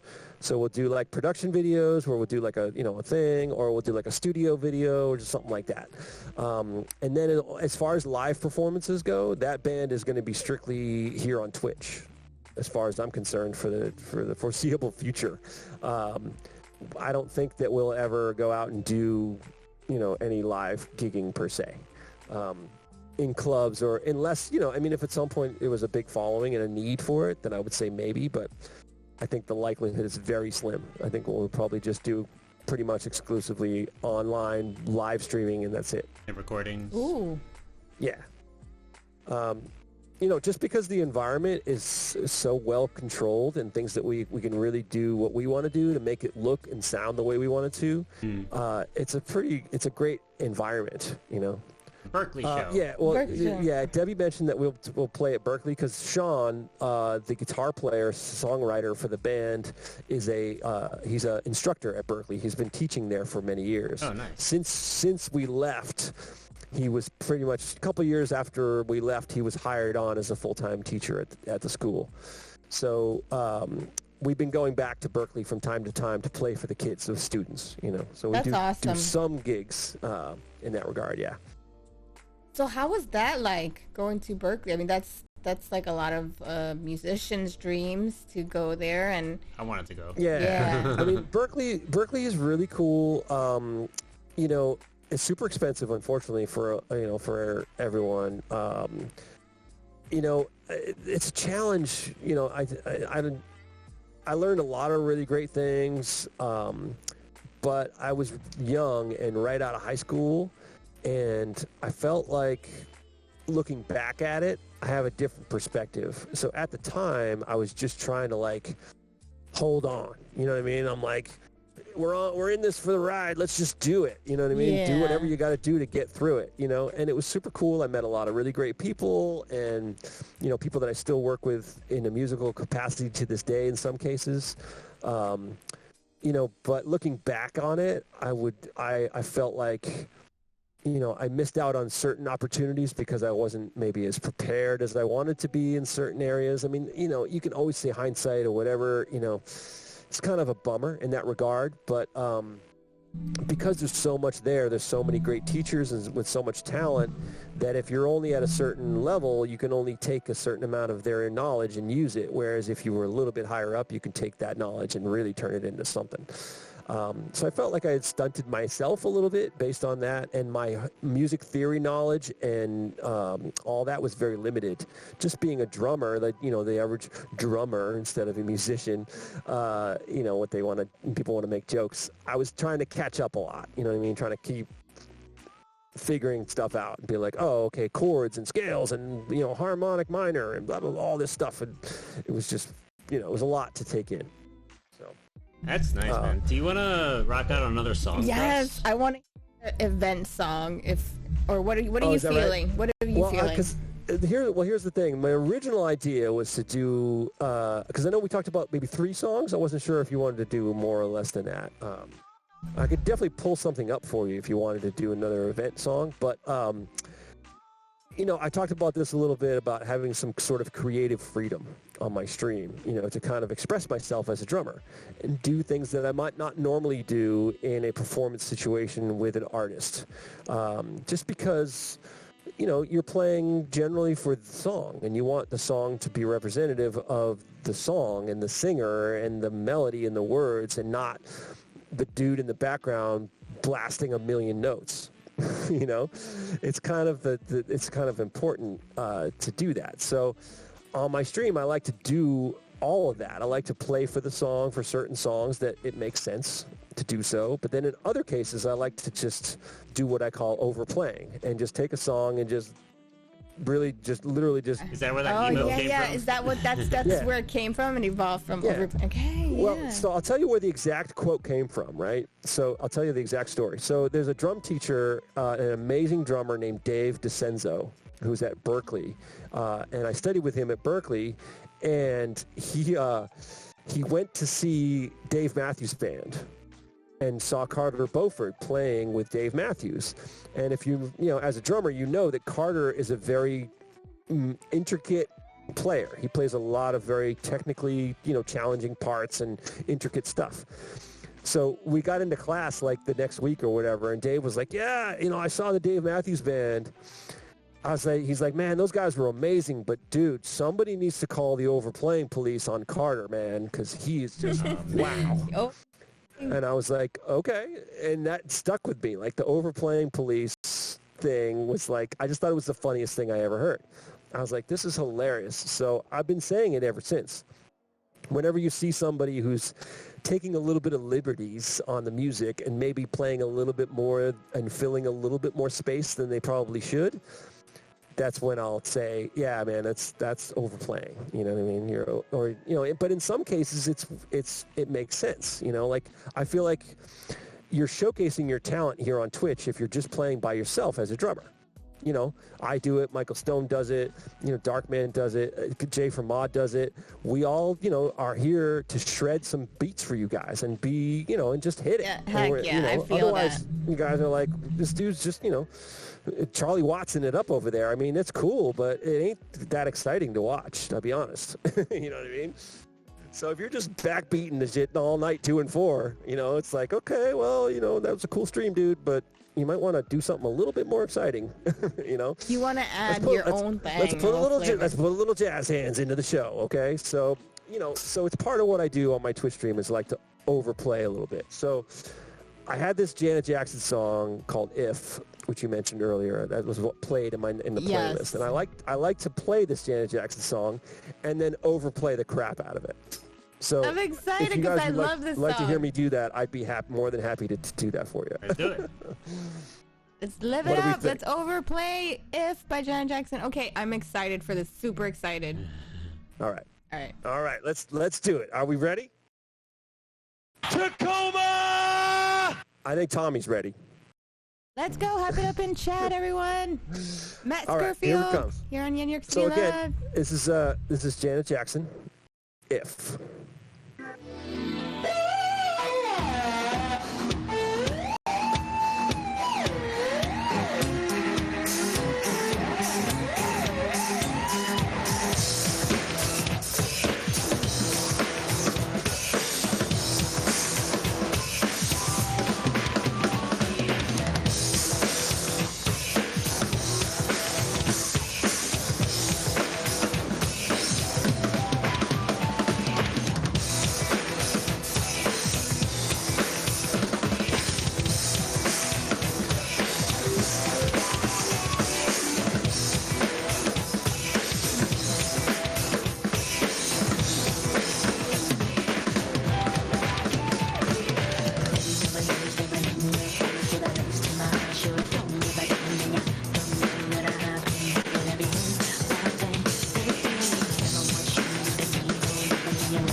I'm a huge fan, guys.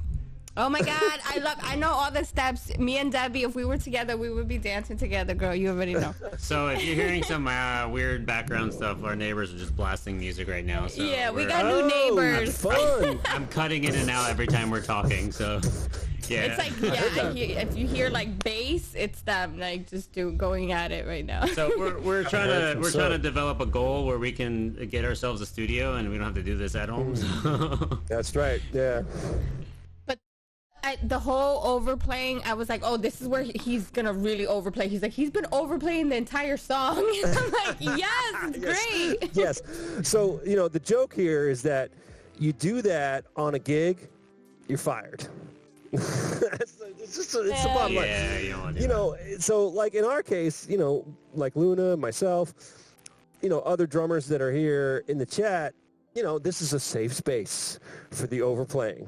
So that's why I have the emote, and it's like, I just want people to feel like, it's okay and it's comfortable to do that. I mean, don't get me wrong. There are tons of gigs out there where the music director or the artist you're working with wants the drummer to be exciting and do cool, interesting stuff.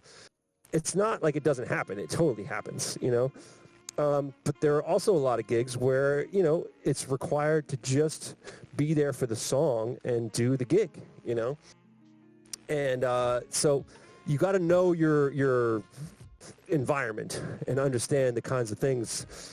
But the thing you got to remember is, you do this for 20 years, there's something to that. There's a strength in that pattern. There's a strength in the ability to play that beat and the way that you can make that beat feel. There are drummers that do it better than other drummers. It's the reality. But when you are called on to do the other thing that I just did, you got to have that stuff ready to go. Otherwise, you're going to, you need to be able to be ready to show off and do your thing and, entertain an audience. It's got to happen, And that's when people be like, damn, when you see Nate Morton on The Voice, this guy's killing it, and he's a super great showman, and there's a reason why he can be on TV all the time. It's because the dude's amazing. He can play any style of music. He can play as much or as little as you want. He can play all kinds of tricks, and he's just the best. You know what I mean? So you got to have that ability. You want to be able to go from here to there, That's the trick. That's what I strive for. I mean, that's what I'm learning about myself here, is trying to be able to do that. That's why I do what I do with those songs, is because I want to push myself to do more with it. I want to be better. There are things in that piece that I just played right now that I was like, wish I could fix. I was like, man, why did that happen? Or why did this happen? Or why, stuff I want to work on, double bass. I need to do more with my legs. I need to do better at this or do better at that. You're always trying to improve it. So it's the ultimate goal, is just to keep your love for the instrument flourishing, and that's why I love doing it this way on Twitch. I talk a lot. But the way you interact also on stream, and your personality, everything, even the way in between songs you teach people things that they probably are asking, that's all prime, and that's really what some people are looking for, that too, to have a connection. And I love doing it. You know what I mean? I like to be able to impart the knowledge that I have to other people. Like if somebody asks me a question, I want to be able to answer it, So, part of the reason why I do like the Tuesday stream, where it's like I specifically set it up so that I try to remind myself to ask people all the time, hey, if you have questions about drumming or drums in general, I'm happy to answer, because I want to make sure that I impart my knowledge as well, There is no magic, you know what I mean? It just takes, you got to put in the work. So I could show you how to do it, but it ain't going to happen until somebody actually takes the time and effort to put the work back in for them to be able to do it. So I'm not giving anything away, you know what I mean? There's no secret. It's just, I just want to show you how it's done. And then you get to choose whether or not you want to put in the work to be able to use it in a musical context, So... Teach me your ways of flipping the sticks. Yeah, your whole style of flipping is like so awesome. I love clean. that. Yes. Well, so I try to do stuff that I can do that, fits in the music. You know what I mean? One of the tricks that I do, which is, it's John Blackwell, rest in peace, my man, amazing drummer. Also Daniel Adair from Nickelback, they do the same trick. So all it is this. The stick is just going like this. That's it. It's just, I'm not even letting go. So I'm still holding the stick in one spot. And I let the front of the stick fall and spin around. And when I do that, I can come back down. Let me go get a stick so I can practice. I'm going to do it. So I can literally hit a surface as I come down with it. So when I'm striking, and that's what's cool about it. And that's all that trick is, Do it again, But do it the again. other one. Do it again. All right. So you're holding the stick, thumb and first finger. Okay. You let the tip of the stick fall towards the inside, towards this part of your hand, and then bring it back up again. So let it fall. Oh, I think I did it more complicated. It takes a minute to get used to, but you'll get it. And you got to let your hand fan out so that it kind of spins around. Did you ever twirl a baton as a youngster? See, that's I think it. So. Did you ever twirl a baton like this? Yeah.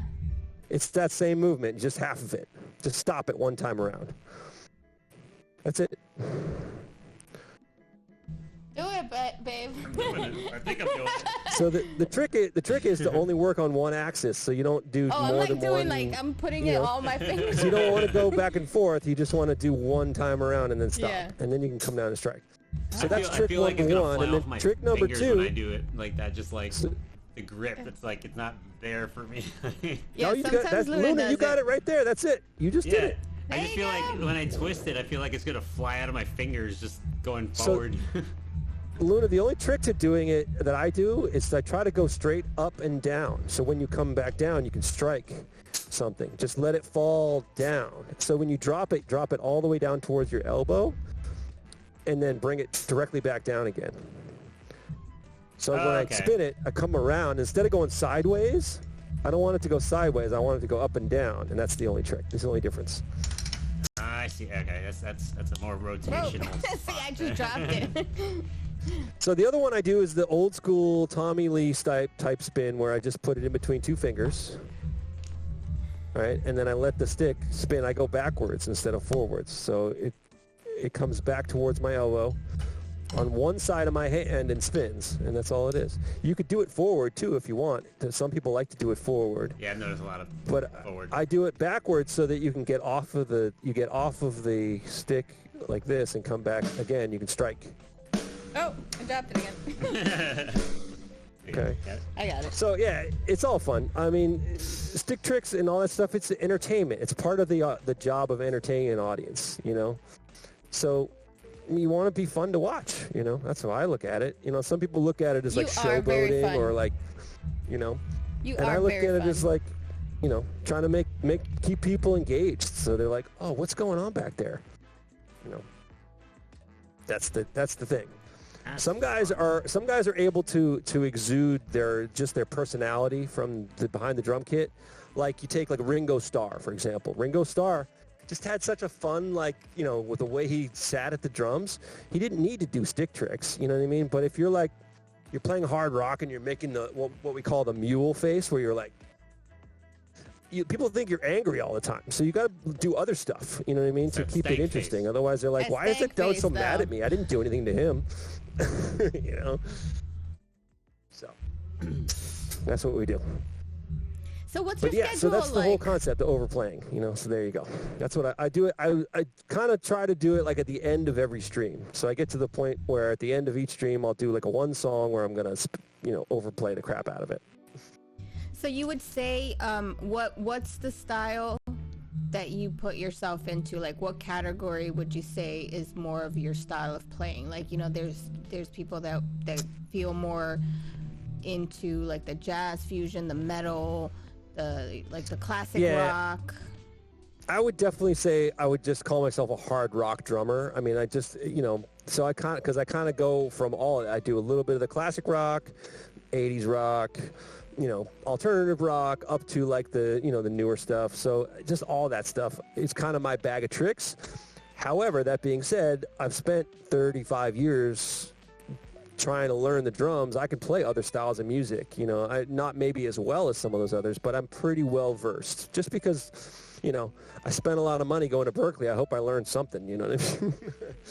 I had to learn some jazz and a little bit of Latin styles and some Afro-Cuban stuff. And, when I toured with Gary Hoey, we made a shift to where we played a lot of blues. So I was playing shuffle-type beats a lot, and I had to try to, figure that out. I toured with an artist named Chad Hollister, and he'd like to play reggae stuff. So I had to learn how to play with some reggae. Otherwise, I sounded like an idiot, So, again, it's kind of situational depending on what the gig you're doing is calling for.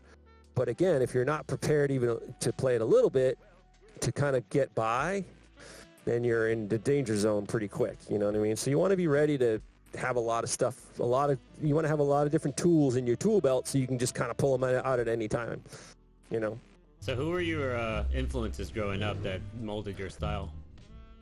And again, that's, I think Luna would agree with me. This is like a challenge because it always evolves.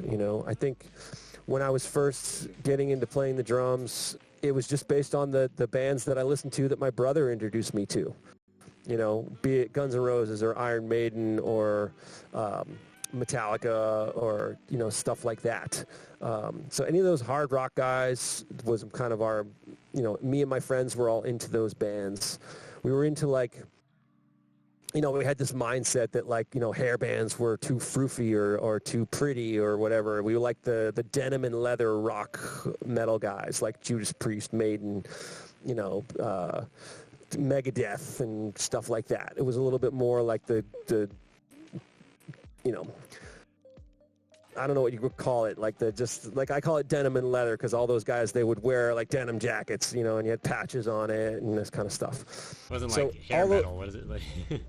Yeah, well then the hair metal was like the hairspray and the lipstick, you know what I mean? So like Poison and bands of that ilk were, when I was, first getting into playing the drums, that really wasn't, as big an influence on me until later on, So I went from that to getting into my late teenage years, into my early college years, where it was like now we were into the progressive metal scene, where we're talking about Mike Portnoy with Fates Warning, Mark Zonder. So Mike Portnoy from Dream Theater and Fates Warning, the drummer's name is Mark Zonder. Guys like that are some of my favorite dudes, from that scene. And there was a bunch of other guys that were in that scene also. But then being in college, now there was like, okay, now you got to figure out who these new, crazy hip dudes are. Like Terry Bozzio, Vinnie Colaiuta, Steve Gadd, all these fusion rock jazz guys that were just amazing players. So, that's a time frame of influence. And then, backbeat rock guys like John Bonham from Led Zeppelin, big influences. And then you get into some of the more current rock dudes like Morgan Rose from Seven Dust is probably my favorite drummer from, for the last 20 years or whatever. So it always evolved for me, depending on where you are in your life and what you're listening to. So a wide array of influences, but I would say, the top 5 being definitely Morgan Rose. I asked you about that. I was like top 5. Neil Peart from Rush, Mark Zonder and Mike Portnoy being, big influences, of course, and that kind of thing. So that's kind of it, I mean, I always forget, one of my main influences has always been Dave DiCenzo. I mentioned him earlier. He's one of my instructors at Berklee. Super cool guy. Could play anything from, hardcore heavy metal to crazy funk fusion Latin to playing with Josh Groban, which was the gig that he did for a bunch of years. Super versatile drummer, so I really looked up to him as far as trying to be able to kind of emulate his abilities. So those are solid. Those are your solid 5 favorite drummers. Yeah, for sure. So guys, I want you guys to put any last questions in the chat if you want to ask Matt. Now that we have Matt Scurfield here present, give us any question that you feel music related that you would like to know, because I mean he's very knowledgeable and we've learned a lot today about Matt Scurfield. I got to study a day with Dave. He's incredible. Nice. That's great, awesome, Mike. Yeah, he's son. awesome. I'm glad you had a chance to do that. He's super cool. So, what's your schedule like streaming-wise? When's So the next stream? I do every Tuesday during the day. So Tuesdays are like my daytime thing, and I like to do the sort of what I call the drum shed practice streams those days, where people want to come in and ask questions, and I try to work on my own drumming at the same time, like adding new stuff that I've been trying to work on. I'll read along to some charts where I'm like learning how to play the exact transcription of a certain piece of music. All that stuff is a Tuesday. And then I do Thursday evenings, 6 to 9 Eastern Standard Time, and then Saturday as well, same time, 6 to 9. Randy Castillo is awesome. I loved Randy. He's a great drummer. Once again, rest in peace. Thursdays? Yes. 6 to So 9. Tuesdays, Thursdays, and Saturdays. And Saturdays, 6 to 9. Yep. And I have the usual like schedule thing set up on my about section of my page if you need that stuff. Any question? I think we covered a lot of it. Yeah. Yeah. We covered a lot of topics here. So, before, I guess should we do the 12 questions? The Let's 12 do it. soundtrack of your life? Okay, let's do the 12 Let's do songs the of... The 12 albums of Rockmas.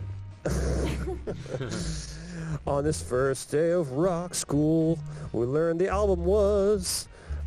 so the very first album that I kind of got into when I was a kid, it was actually, I had 3 albums, but this one I think stuck out to me was the most important. It was Pyromania from Def Leppard. So my parents had got us, as kids, we had, so it was Billy Joel, Glass Houses, Metal Health from Quiet Riot, and Pyromania. So these are the 3 cassette tapes I had. So for me, out of those 3, Pyromania, I think, was the one that had the most influence on me. Just as a favorite, I really loved it as a kid. Thought it was super great. They had, videos that came out on MTV shortly thereafter. So it was really cool. And 1984 from Van Halen would be number 2. So this is the album with Jump on it and Hot for Teacher. Classic Drop album. Dead. Yeah, so it's Panama, another, huge song from them. Some keyboard stuff on there that wasn't on the previous albums. But I will tell you this, like, it's hard for me to do one album because for a band, it's like, I feel like there's almost like a subcategory for each thing. Yeah. But with Van Halen, right, I got the 84 record, and then I basically cleared out everything that I had in my little plastic cassette tape box and filled it with Van Halen records, and that was all I had was tapes. So I don't know if anybody remembers who might be old enough in the chat, but they used to make these little plastic slots. Yeah. yeah, those little plastic square boxes that had little slots for tapes, and you have a little zipper, and you could zip it up and carry it with you. So I had like 8 slot, box, and all it had in it was Van Halen from the first album up through 1984, and then I added David Lee Roth's solo albums, I think, shortly thereafter. Crazy from the Heat came out in 84 as well.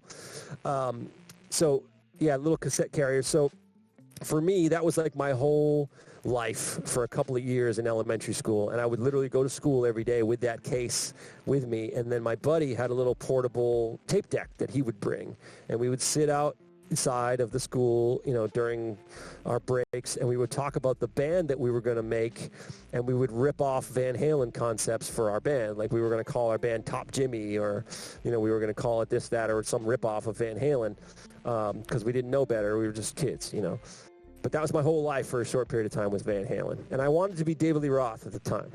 I thought he was the coolest guy ever until I grew up and realized he was really awkward and kind of weird. With all the pants and the moves. Yeah, it And looked really cool as a kid, but then you go back and look at it, and you're like, what's with this dude and this thing? Wow. So that's number 2. Number 3 is, again, this has a little bit of a subcategory to it, but the album is Live After Death, and this is Iron Maiden. So this, basically for me, it's basically the Power Slave record that came out. I think that was in that time frame, 84, 85. but the live album that came along with it was just amazing to me. Like, it was the best live record that I'd ever heard. I even went as far as doing like English class assignments on Iron Maiden songs. Like, so I learned about stuff, like Samuel Taylor Coleridge wrote The Rime of the Ancient Mariner, which is a poem that Iron Maiden used in the song Rime of the Ancient Mariner, which is on the Power Slave record. I used that as an English assignment in class, and I played the song in class for my classmates as part of the assignment. So I did a little, like an essay on the song, and then I played the song from Iron Maiden to my class. It was the coolest thing ever. We're the coolest kid in school then. So that was, so Live After Death or Power Slave, depending on how you want to look at it. It's basically that record live for the most part, with a few other songs thrown in. Next would be A Justice for All from Metallica. And again, a subcategory for this would be Ride the Lightning and Master of Puppets. Those records that came out around that time were a huge influence on me as a drummer. All of me and my buddies were like, we desperately wanted to be able to play all of the beats on And Justice for All. You heard those double bass patterns, on the one track, and you were like, that's the coolest thing I ever heard. Because, most people didn't listen to Slayer that much, and really the only other band that was sort of popular at that time that did a lot of double bass was Slayer. And if you didn't like Slayer, then you weren't exposed to the double bass that much. So if you listen to Metallica, you were like, okay, cool. Now I'm starting to get introduced to this concept of this 2-foot thing. And for me, that was kind of open that door pretty wide open. Was like, okay, this is wild. So, And Justice for All from Metallica is the next one. Moving up into the mid to late 80s now, we're talking Appetite for Destruction from Guns N' Roses. Okay, yes. I mean, that one just speaks for itself. I mean, it's just like that album is a banger and a half from start to finish. And it is what it is. So that kind of reopened the door for me a little bit back to some of the hair bands that I was kind of ignoring initially because I was like, only real metal, dude. With the Megadeths and the Metallicas and that kind of stuff, So Appetite for Destruction kind of brought that scene back into focus a little bit.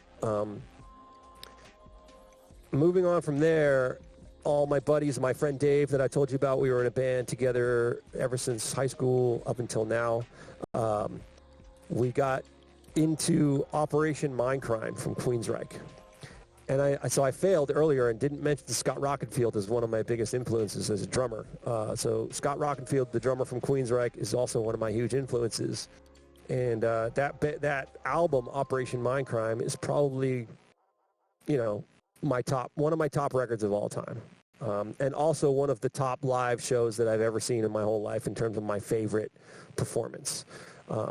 So at the very first time I heard that album, we had a cassette tape, listened to the whole side 1, side 2, flipped it back over and started again and immediately listened to it again, start to finish, without stopping.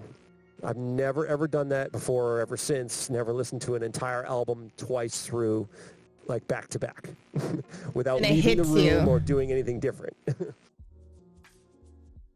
So that was it for me.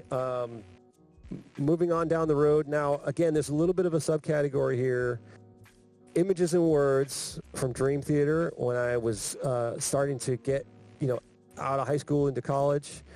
The subcategory being Rush at the same time, starting to look at these drummers that were playing more technical stuff, bigger drum kits, the whole story, all that stuff. I mean, Images and Words was a huge influence on me and my band and my guys that I played with at the time. And their impact on everyone that was at Berklee at the time was huge as well. So it was a big, kind of thing. Because I started at Berklee in 1994. So that was right after Images and Words came out in 1993. I went and saw Dream Theater live on the Images and Words tour in Boston for my 17th birthday. That must have been very memorable. Dude, they opened with Metropolis Part 1, and I swear I almost died. I was man. this is such an epic song to open up with. Yes. Dude, I couldn't even believe it. I mean, that was, you remember, so at the time, now it's not a big deal because they've done it like a million times. But at the time, it was like, dude, this band just opened with the most epic song, like unbelievable. You know, when it comes in, you know, you're just like, oh man, epic entrance. You know, it was just so amazing. I was like, what am I looking at right now? I mean, from a young new drummer trying to like get his chops together in the double bass and the technical stuff and the odd signatures and the whole nine, you know, it was ridiculous. I mean, it was crazy. So, you know, I put in Moving Pictures as the next one, which is a Rush album with Tom legendary. Sawyer, Limelight, you know, and some of the bigger stuff that Rush has done. Because in that same time frame, all that stuff was kind of coming into focus. My brother tried to introduce me to Rush like around the same time that Appetite for Destruction came out. He was like, my brother comes down one day, you know, into my room and he goes, dude, you got to listen to this album. You got to, here, take this tape and go listen to it right now. And it was Appetite for Destruction. And I was like, okay, man. And I, you know, went off my way and I took it and I listened to it and I thought it was great. And then, you know, around that same time, he handed me, I think it was Grace Under Pressure from Rush. And I was like, what's this squeaky, weird singing crap that's going on? This is terrible. I'm like, this band's terrible, dude. This isn't metal. What are you listening? What is that? You know? And I was like, it's terrible. So I just ignored it for years. And so, yeah, went back to it. And then I mentioned earlier, so it's like you go through these phases, right? Mike Portnoy and Mark Zonder and all these progressive drummers and their, you know, and all the stuff that they could do. Well, then you're like, well, what about like the groove guys? Like, what's the groove? Like, where's the beat? Where's the pocket? Where's the feel? Yes, you know? that good pocket. So that brought Led Zeppelin for me back into focus. You know, I'm talking to Dave DiCenzo and other of my teachers at school. And they're talking to me about backbeat placement and how things feel. And I'm like, what are you guys talking about? You know, so I needed to learn about that. So as much as I already knew who Zeppelin was and I was already a fan, yeah, I really started to dig in at that point to say, okay, well, let's figure out what's going on here. What's really going on inside the beats of what John Bonham is doing on the drums that makes him set apart from other guys. So I list Led Zeppelin 2 as my biggest influence. Good Times, Bad Times. You guys know that track? Perfect. That's one of my favorites. I mean, it's just like 1 foot craziness with a cowbell, and it's just unbelievable. You know, so there's that one. What am I at? 1, 2, 3, 4, 5, 6, 7, 8, 9. Right? 10. Oh, that's only 11. Is that a count wrong? Oh my God. All right. Well, either way. Abby, help him. The next record is Dogman from the band King's X. Okay, so I love this band. They're a trio from Texas. And super groovy, great vocal harmonies, great songwriting, and just like some cool progressive elements, but not like bash you over the head with, you know, Rush and Dream Theater type stuff. Just cool little things that you were like, oh, as a musician, you go, aha, I see what you did there, you know? So that's all the stuff that I, you know, so Dogman for me, King's X, super big deal. And then the last one I have on my list here is Seasons from the band Seven Dust. I played one of the songs earlier, a song called Suffocate. Yeah. So that record for me, you know, and as a whole, Seven Dust is a band that I can literally I can listen to their songs over and over and over again and not get bored with it. Like, you know how nowadays you have like your phone and you like upload a bunch of stuff to your phone? And then you get lazy and you don't ever upload anything else to your phone. You know, like you have your iTunes library and you put like a handful of stuff in there and you sync your iTunes to your phone. And then, you know, some people obviously stream a lot, but if you don't stream wherever you are and you just have your phone, like I have a bunch of Seven Dust loaded into my phone. So every time I plug it into my car, it comes on. So Seven Dust is constantly playing while I'm driving around every day. So, you know, like, I get to my stream, you know, the next day I'm like, oh, I'm going to play a Seven Dust song because I just heard it like 8 times this week, you know. Never gets gets into your mind. It just stays like. Is there any kind of music or request that you don't play that you're like, no, I don't play that stuff? I mean, I have some stuff. I'm picky about things. And my wife gets on me a little bit about it from time to time because they're like, you gotta. But there are definitely things I'm picky Do it about. for the kids. Yeah, right. I mean, I'm not much of like a screamo kind of guy with, and specifically I'll avoid any songs with blast beats, just hands down. No blast That's beats fair. allowed. I try to avoid crazy, a lot of things that are popular in chats these days are like some of the Anime songs? like Archetype and Pliny and some of these other guys are just doing crazy progressive stuff, and they're like, oh yeah, just play this song. It's only in 13, and it's that a guy's challenge, insane. So Mimi. all those albums are a challenge. I love those artists, but it's not really my thing. And so I try to avoid that stuff as much as possible. But for the most part, I try to be pretty open. I like, I'll play pop music. I'll play, like I said, classic rock, 70s, 80s. I like even old school stuff, 60s. I'll do funk stuff. I'll do Latin stuff, jazz stuff. I mean, whatever you can throw at me, I'll give it a try. But if it's physically impossible for me to do, meaning a blast beat that's too fast, is just like because my man 40-year-old drummer's got that stuff on lock. You want to have somebody play blast beats, he'll call 40 up because he's going to kill it. 40-year-old drummer. Or, there are guys that do that stuff. They do it great. You know what I mean? Grim Genie, or if you want to see, Pete Weber or some of these other guys, or Gene Hoglan, or, there are guys that do that stuff great. And it's a specific type of thing that takes a very long time to develop and maintain. So I just don't do it, and the progressive stuff is too complicated just to pick up on. You can't just guess, you know what I mean? Because it ain't going to work. I don't care how good you are, you just can't even guess. You know what I mean? So there's no way to know what comes next. It's going to change, it's going to do this, time change, things are going to go. And, not to mention physically the stuff that's happening in those beats is complicated as well. So it's like if you don't have your, sick double bass chops, you go, whatever it is, you want to call it bleed, you want to do whatever. It's all that stuff. It's just wicked complex. Yeah, so, that's fair. But I like to have. I wanted to keep it fun, and you know what I mean. So I try to play as many requests as I can. Sometimes I'll overplay over your song. You come in and request it, and I'll be like, I'm just gonna do my thing over this because I think it might be cool, And sometimes it works out really good. Sometimes I fall flat on my face. You never know. You know what I mean? The other thing that's always challenging, and I think streamer guys like Luna, Jay from Mods with me here, it's like. Sometimes you get a really poor audio and you have a hard time hearing what's the original part of the song, so you're not really sure where it's going. It gets really low. It's like you're really trying to listen in, and you're like dialing back what you're playing half the time. Right. And so you're spending too much time focusing on what you're trying to hear it, and you're trying to learn it real quick, and then, so it just gets away from you, and you're like, I just can't really hear what's happening here. So now you're concentrating on trying to figure it out, and you're not really entertaining the audience, But there is something to be said for that. You know what I mean? There's a little bit of that element where people will go, oh, I want to see him work it out. I want to see him figure it out. Can he do it? Which is cool some of the time. Yeah. So you got to let it go some of the time because you want to challenge yourself too. You'd be like, oh, this is new and different. I never heard this before. I'll check it out. It's just sometimes you're just like, wow, dude, that one's way out there.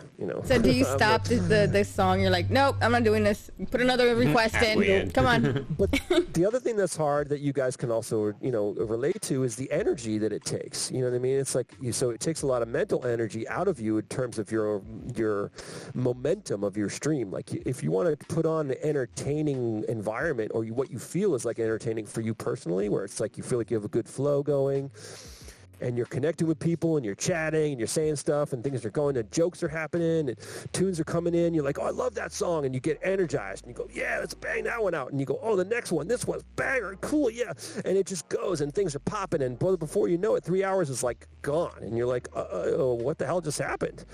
Yeah, and then true. every once in a while, like that clunker comes in and you're like, here's this really complex song that you've never heard before. And you just go screeching halt, and your whole vibe just goes, oh, dude, you know what I mean? And so but you never know, you know what I mean? So you just got to ride the wave. You just got to ride it and figure it out, The trick is to not get upset by it, you know what I mean? Sometimes I do, it's human nature. You're like, man, damn it,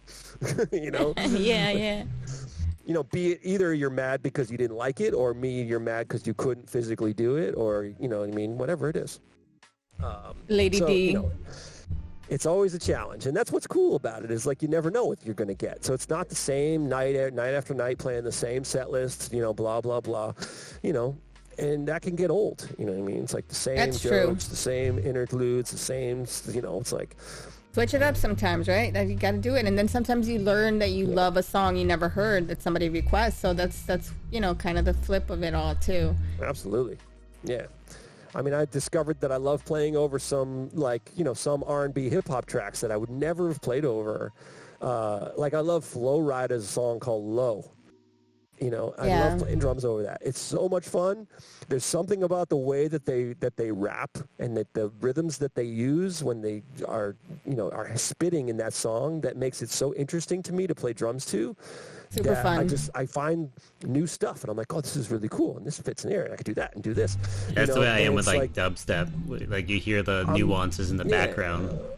I'm not reacting so much to the beat itself, like the groove of the song. I'm reacting to like the some of the musical elements, but also the vocal elements. And they're speaking in rhythms to me. So the words that they're saying are giving me rhythms to respond to on my drums.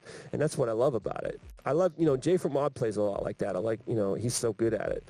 So it's really cool. I mean, it just depends on what you want to do, But it couldn't, and sometimes it works great, and sometimes it's like, oops. Sorry. Didn't work. Yo, Silly Rabbit's checking in. Hey, What's Silly up? Rabbit! What's up? Caught that show. It was pretty fun. It was fun. It was Nice. fun. So, yeah. I It's all feel good. like we're going to end with whichever song you want to end with, and then we're going to find an awesome person to go show some love. I'm looking for some drummers or anybody else that you think that, Matt, if you follow anyone you want to specifically go and show some love with us here, the crew here. All right, let's give me 1 second. Yeah, it's been amazing getting to know Matt Scurfield. Guys, it's awesome that you guys all hung out here and got to know him a little bit more in depth. And also know that he gets on Twitch 3 times a week, so you can actually catch him live on Tuesdays, Thursdays, and Saturdays. And every Tuesdays and Thursdays, it's 6 to 9, or is it Tuesdays? That's right. Okay, and Yeah, so no. Saturday. So Thursdays and Saturdays I do 6 to 9. Okay, and Tuesdays is different. So that's noon. Yeah, I do like noon to 3. It's usually the daytime. So yeah, it's earlier during the day. So that's good, because then you can actually see a different time zones, and you have different crowds coming in. I like to hit some of the guys. I get some of my other drumming buddies like Raina Vandell or Maxa Drums, or some of the guys who are way later Love them, at night. yeah. Those guys can drop in and say hi, or you get to catch people that it's already way later for them. Yeah, So it works out exactly. good. Yeah, we're gonna have Damo drummer, and he's from Nice. he's an Aussie, so Australia. he's Australia, yeah.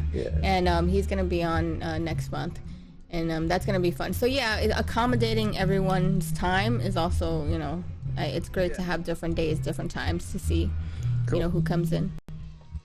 All right, so I think I'm going to end with one of my original band songs, and this is the title track from the record that we put out last year, which is called "Light of Truth." And it's a cool track. It was one of the first ones that we put together when we first got back together. So it's technically almost a 3-year-old song now, but we kind of officially released it with a group of other songs last year. Beautiful. So Can't wait. It's been out for a little bit, but so yeah, and I want to thank you guys, for having me on today. It's been really fun. It's been really great.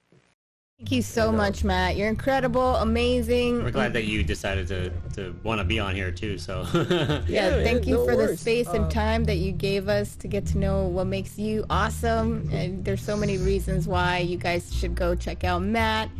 And yeah, follow him and go give him love, go give him support, go give him subs, everything, because he definitely deserves it. And he's also teaching. So if you want him to teach you, make sure to follow his Discord and everything. We put all his socials. And yeah, we can't wait to see more of Matt and also his band, The Event. So you're going to play his a song from his... So one last little element, the band is going to do a live stream on August the 14th. So, August the 14th. What time? Yes, that's 7. a Saturday night. It's about a month from now. And then, so we usually start, that'll be a little bit later, 7 p.m. Eastern Standard Time. And Perfect.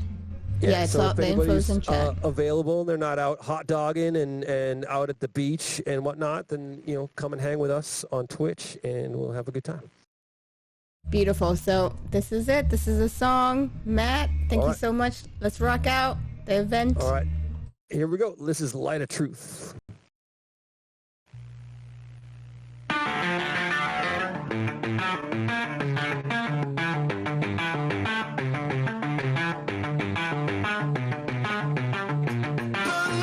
There's a bass player in this video. It's Brad with a wig.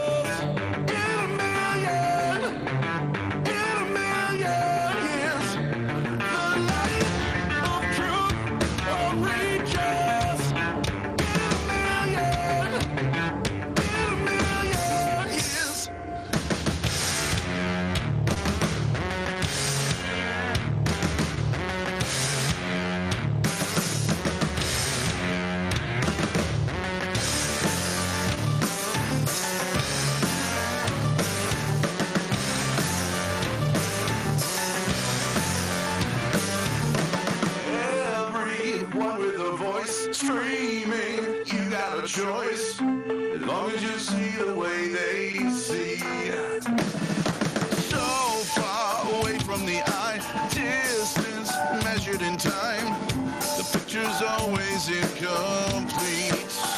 But we can't ever like I something my point with. Question everything, but we're answering like we're gods.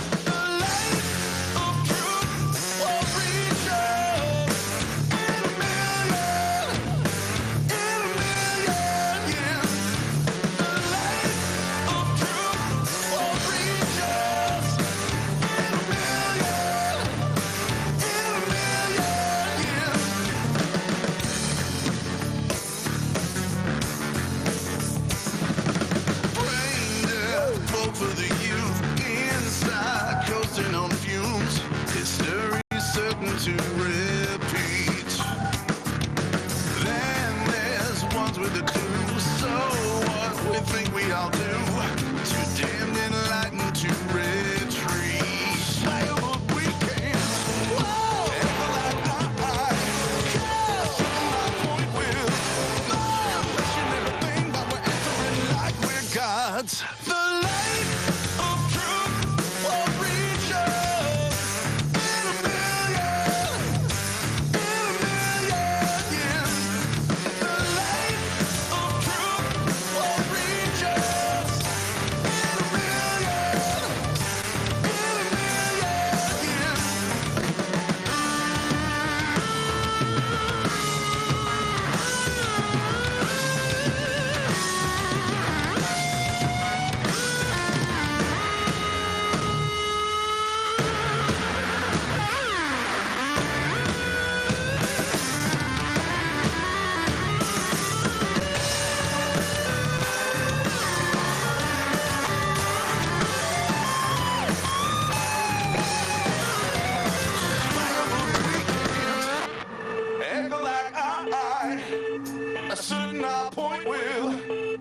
Question everything, but we're answering like we're gods.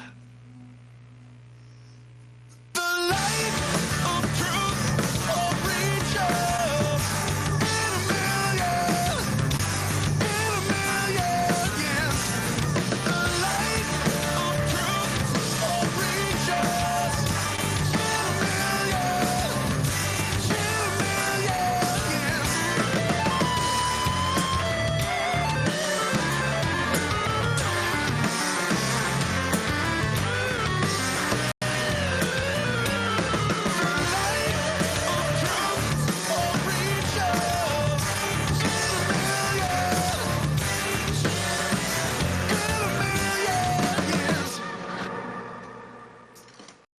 Yeah, there it is.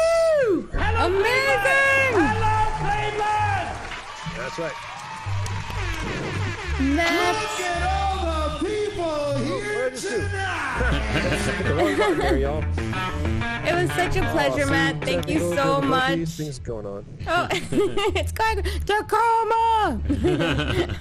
Right. It's a cacophony of Yes. alerts. Yes. So I want to thank you so much for being here, giving us this time and space. You're such a rock star, and I didn't swear, guys. I kept it PG-13 because, you know, like, That's right. trying to keep it profesh, you know.